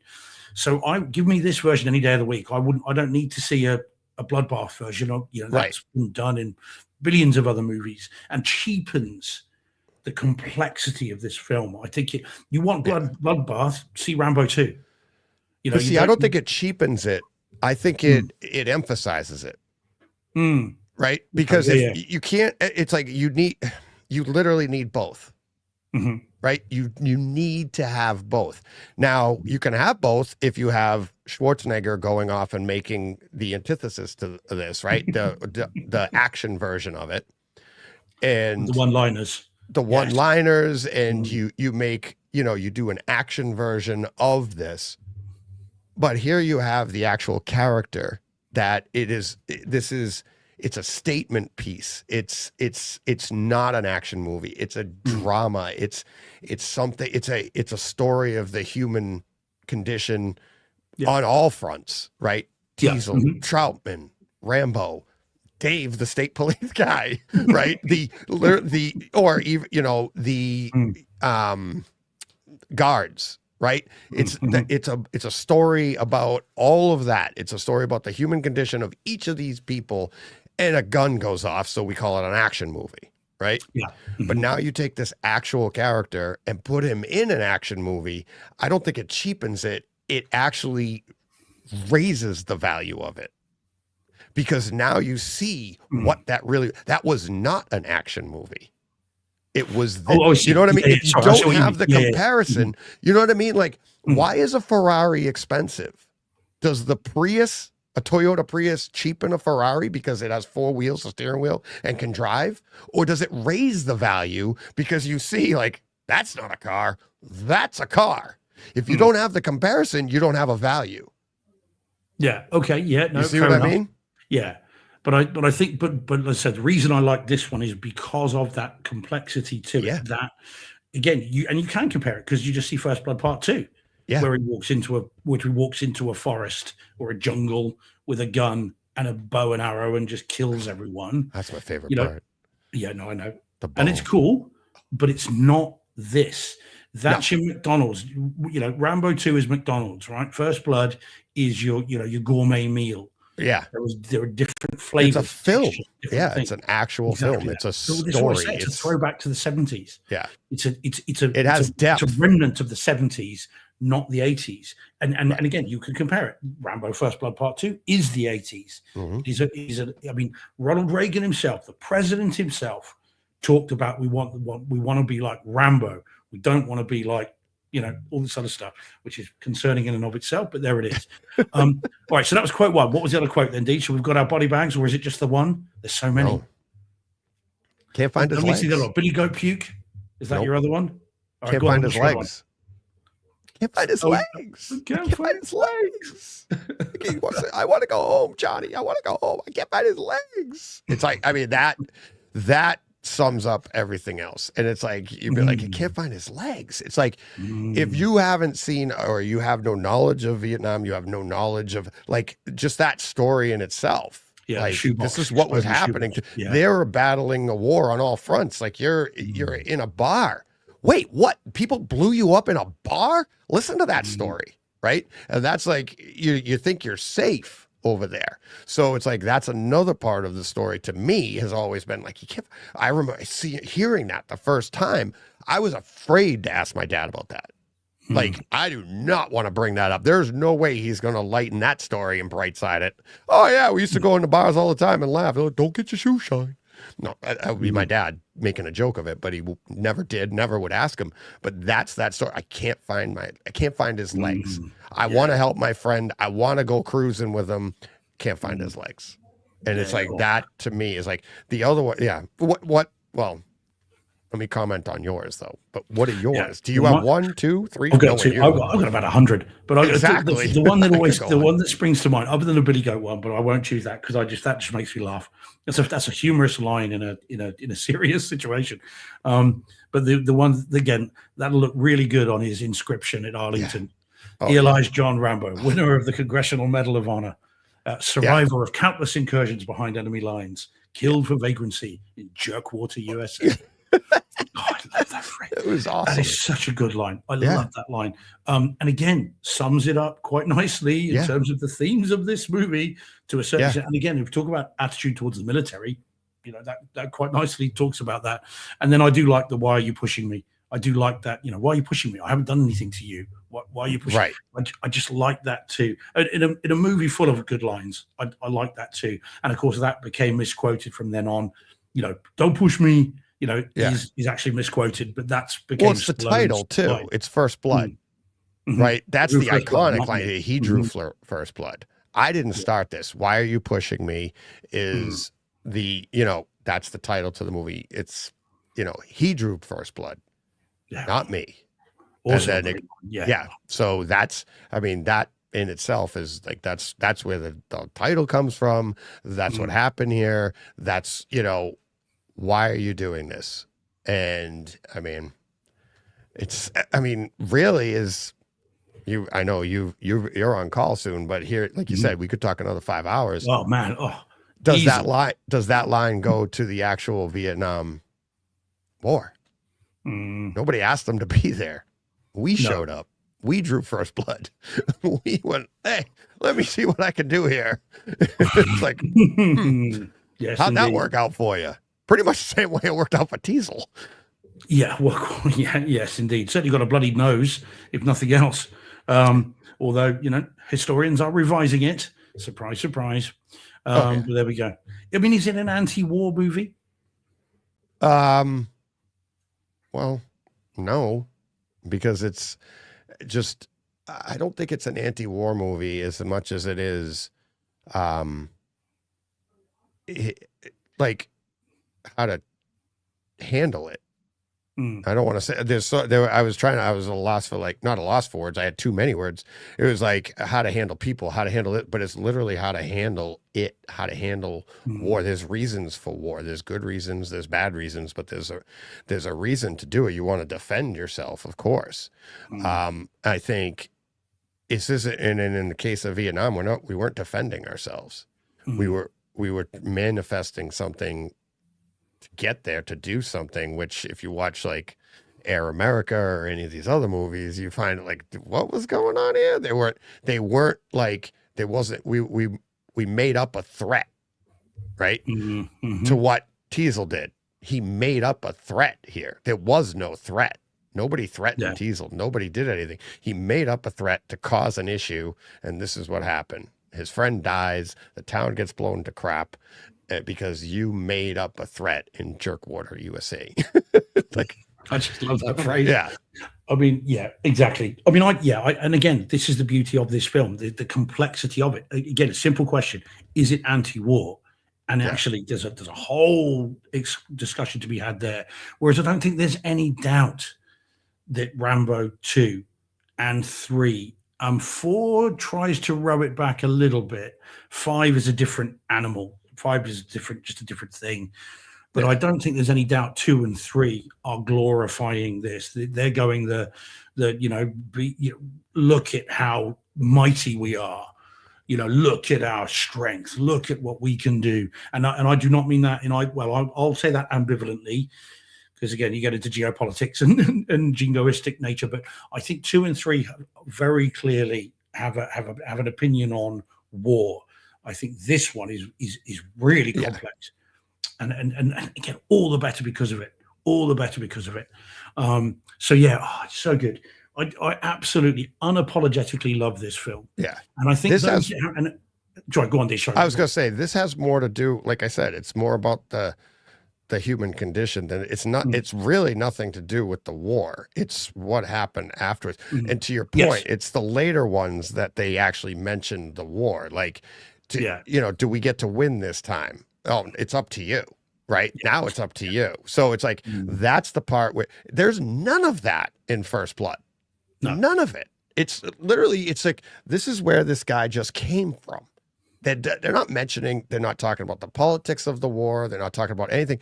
All they're talking about is the people, effect, the people of right. So like the most they mention is like I come home, and these people that don't even know me are saying all this vile crap, right? They don't even know me.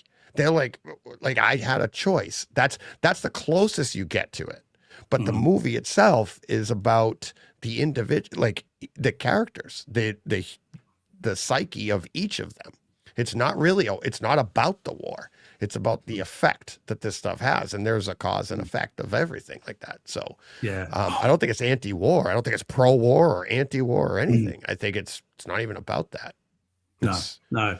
Oh, it's so good. But I do think it's a throwback. I think it's a remnant of the 70s and the 80s in terms of movie making and the movie. It's the complexity of your 70s films that just happened to hit in the 80s. But yeah, it's so good. It's so, honestly, this is a movie that is endlessly talk-aboutable. Talk-aboutable. There we go. Talk-aboutable. There you go. That'll be today's phrase. We in Australia, walkaboutable, talk-aboutable. Talk-aboutable, mate. Speaking of that, we never got to the knife one. Yeah. Let's do that one then. Yeah. Sorry, I starred that like about 2 hours ago. There it is. So 2 hours ago, blind guy says, "How many Rambo survival knives did you have?" The one with the compass on the end that unscrewed and you could put stuff inside the handle. Yeah. So yes, I had that one. I pretty much had all of them. I had to have, especially, so you have the first one. My favorite was the second one with the knife itself was black, iodized, black, but the edges were silver. And then you had the knife, you had the, you had to. I used to go to like trade shows and stuff like that and look for, like, you'd open it up. I had the whole kit. I had a fishing kit. I had a saw, the little saw. I had the compass. I had a first aid kit, all in the handle. And it was like the survival knives. Ask anybody now. I'm working. I carry this. My son's the same way. It all comes from this stuff. It comes from the survival idea. You go right now, somebody cuts themselves. I can go to my truck. I got a first aid kit. I can do this. I don't sew people up anymore. I glue them because we have technology, but I've done all that. Have you ever done this, Steve? I've sewn myself. I've given myself stitches. No, because of this movie. I've done that. I've done all of this stuff. It's like, I cut my leg, sewed it up. Why? Because I wanted to do it. Because I'm like, I taking the trash out when I was a kid. There was something in the bag, cut the side of my leg. I got to cut about, I don't know, 1.5 inches long. I'm like, let me sew that up. So I did. And when I did it, I didn't even know how to do stitches. Now I know. And I'm like, oh, that's how you do it? I sewed it like you would sew. I didn't do one stitch and tie it up. I just kept going. I thought you were going to say you got a sewing machine, and just ran it down your leg. I couldn't get my leg in it. I've done that. I've done all of that. And I'll tell you, it bleeds just like his arm did. The blood gushes out. Rub dirt on it and get back in there. Yeah. Oh, yeah. Yeah. It was like, I still even remember, I remember cutting my leg and going, I'm going to sew that up. Now's my chance. Thanks, John Rambo. Excited. But yeah, had the knives. Did you? Well, no, do you know what? Every time I see these, and I think, ooh, do you know what? I'd like one of those, because I've got a fairly decent weapon collection. I've got the sword from Blade and the Headless Horseman's sword, and I've got both samurai swords from Kill Bill. All this kind of stuff. Although you've got to be careful with it in the UK these days, because now you can, even owning a sword that's bent of over 50 centimeters in a private place is an offense. They've changed the rules recently. And so you can't buy these knives online anymore. You couldn't do that anymore now. You just won't do it. But every time I see them, I think, oh, it would be quite cool to have one, because they are from those movies. They are as much of a character from the very first one as any of them. But no, I never have. I would have liked the Rambo 2 one, the Rambo 4, where he just carves this bit of metal and it's like that big. More of a machete than a knife. Would have been quite cool as well. And you could get some that had been autographed by Stallone. And I looked at those a while back, and I was going to, and I went through a phase of buying these. He's like, obviously, I've got lightsabers, all this as well. But I never did. And now you can't. You could not buy them either online or over the counter legitimately here. And if you get caught with one of those, well, put it this way: you got caught in the street with a Rambo knife, as in like that, then the starting point is a prison sentence just for having it on you. You threaten someone with it, you're looking at 3 to 4 years. So it's just a different world here. Now, to that point, did I have that knife? Did it have influence on me? I have you got one on you now. Steve. Oh, okay, no. I have a Leatherman. Nice. I carry with me, like on my person for work, for everything. I use it for work. I do it, but I have it all the time. My Leatherman. Look at the blade, black. Why did I choose that one? Black blade, silver on the edges. Nice. Always. Is that blade longer than 3 inches? No, probably 2 inches. Okay, so you'd be okay with that in the UK. But if the blade is more than 3 inches and it's got a locking mechanism, it's an offensive weapon per se. Just having it on you is a serious offense. So this is why you don't get that. But they used to be able to buy them online, but that's all gone now. You'd have to get them at a trade show here, and them selling them would be an offense. So they'd be very silly. But they are cool, and they are characters, and they are, kind of, typical blokes. We're just such men, aren't we, DJ? Honestly. Oh, yeah. And big boys in men. We're cleansing ourselves from our what was the movie, you're still listening to the music, the kids movie, the Netflix one that we did. Stranger Things. No, the Netflix kids animated movie, the girl dancing. The Demon Hunters. K-pop Demon Hunters. There you go. Sorry. Yeah K-pop Demon Hunters. Yeah, K-pop. Yeah, we're cleansing ourselves from we're cleansing our manliness. yes. We're retaining our manliness from our K-pop episode. We're reclaiming it. Reclaiming our manliness. That's pretty funny. In my top 10. It's gonna be in my top 10. Yep. Sorry, Scruffy just says, what did you think of the TV show Sleepy Hollow? Scruffy, I haven't seen it. I just love the movie. The movie's great, and we reviewed it on the show. In fact, DJ, you've done it. I've done it as well. We did it a couple of years back, and but I've had the sword for a long time. That I've had for probably about 10, 12 years. It's massive, and it weighs a ton. It's one of these master replicas things, so it's a broadsword. And it actually takes some heft to lift this thing. It's great, and it's got the cobra head on it. So it's very, very cool. One of my favorite pieces I've got next to the blade sword, obviously. But also, I used to put up pictures of this stuff every now and then. I'd put them up on Twitter, but I've stopped doing that because there's so many police officers that follow me on Twitter. That it's you've always got to be a little bit careful because you upset one. And they could theoretically come around and go, right, we're coming in, and we're going to measure all this, and we're going to check all that. And if it's illegal, you're in a lot of trouble. So that's tough. So maybe not be talking about it right now. No, you're okay. I know the law. Oh, okay. All right. It's not a curved blade. The blade sword is straight, and so is the Sleepy Hollow one. So in and of themselves, they're not against. It's the curved samurai swords. Oh, okay. Which are over 50 centimeters, or what they call zombie knives. So Rambo knives would come into that. These zombie knives, these very ornate and just lethal implements. The problem was there were young kids walking the street with them. I dealt with a 10-year-old who had a knife on him. I kid you not, Deej. Yeah, the knife was longer than he was. And he had it down his trousers, and he could barely walk. He was sort of walking with a limp. I was going to say, not his whole body. It wasn't longer than him. Longer than his leg. Oh, wow. So he was sort of literally limping like that, which is how the police knew he had it on him. Yeah, tried to run. Didn't get very far, and no, so he needed some stitches in his leg. Yeah. But there we go. So yeah, Deej, honestly, this time has flown by as always, and I could just go on and on and on about first. I know we could. I mean, we did pretty good at sticking to. We had a few tangents here and there, but this topic, we could go on. Really? We could do it again next year and be like, not even touch the same stuff. Yeah. So where were we? Right. Yeah, exactly. Exactly. So, oh, good. Well, those I've got to say, thank you to the people in the chat. Way more crazy than I thought we were going to get. I thought we'd have one or two, and that would be it, if anybody. So, bear in mind, we didn't publicize it. No, we just did it on a whim. Nope. Very, very cool. Yeah, we ended up everyone's with chilled in.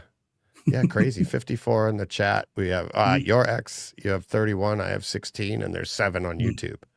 So we see for a surprise visit. That's crazy, and a great chat too. Great fun. All kinds of fun. But let's wrap it up with it. This is a true, I mean, believe it or not, I know everybody listening or everything, everybody listening, it's like, okay, it's me and Steve talking. We do that every week. Steve's the show, part of the show. He's the show. We're the show, right? Mm-hmm. Takeover Tuesday was the listeners come in. Well, Steve started as a listener, and he was a Takeover Tuesday. And he literally and now 3 times. You literally took over this Tuesday. You suggested it last week. I'm going to, for Takeover, you want to talk about that? You literally took over this Tuesday. It's awesome. It's like, that's, even the idea to go live. It's Takeover Tuesday. There you go. So, but there are just some movies that absolutely demand it, and this is one of them. But there's many more. Oh yeah, there's a couple other movies out there, right? We'll find them. I don't know where they are, but we'll find present themselves. Yeah. All right, we'll get Steve to his calls. How many emails he got now? 17 now, plus 3 more came in. 3 calls from people. So I don't know who that is. I'll find out who that is. There you go. You get to. I got work to do. You got work to do. We will be back. This is for show, everybody. Don't panic in the chat. We will be back later this afternoon with First Blood, home theater wise, and a few other movies. Can't wait to talk that one. Oh yeah, actually, interesting things to say about the audio mix on that as well. Oh really? It's different to the stream. It's different balance to the mix. Yeah. Good. Noticeably different. Still good. Okay. But noticeably different. Can't wait to hear. It's been equalized. Ooh. Yeah. Well, we could talk more about that tomorrow or later tomorrow. Later tomorrow. This afternoon. 4 p.m. Eastern time, and wherever you are, live show. 9 p.m. Our time. Some other time, some other place. Yeah. Home. Yeah. HT 509. So, all right. That's it. We are out of here. Thanks everybody in the chat. That was awesome. Thanks to Steve. What a great Takeover Tuesday. My pleasure, man. Yeah. Until next time, you know what you got to do. Go push play. What he said. That's right.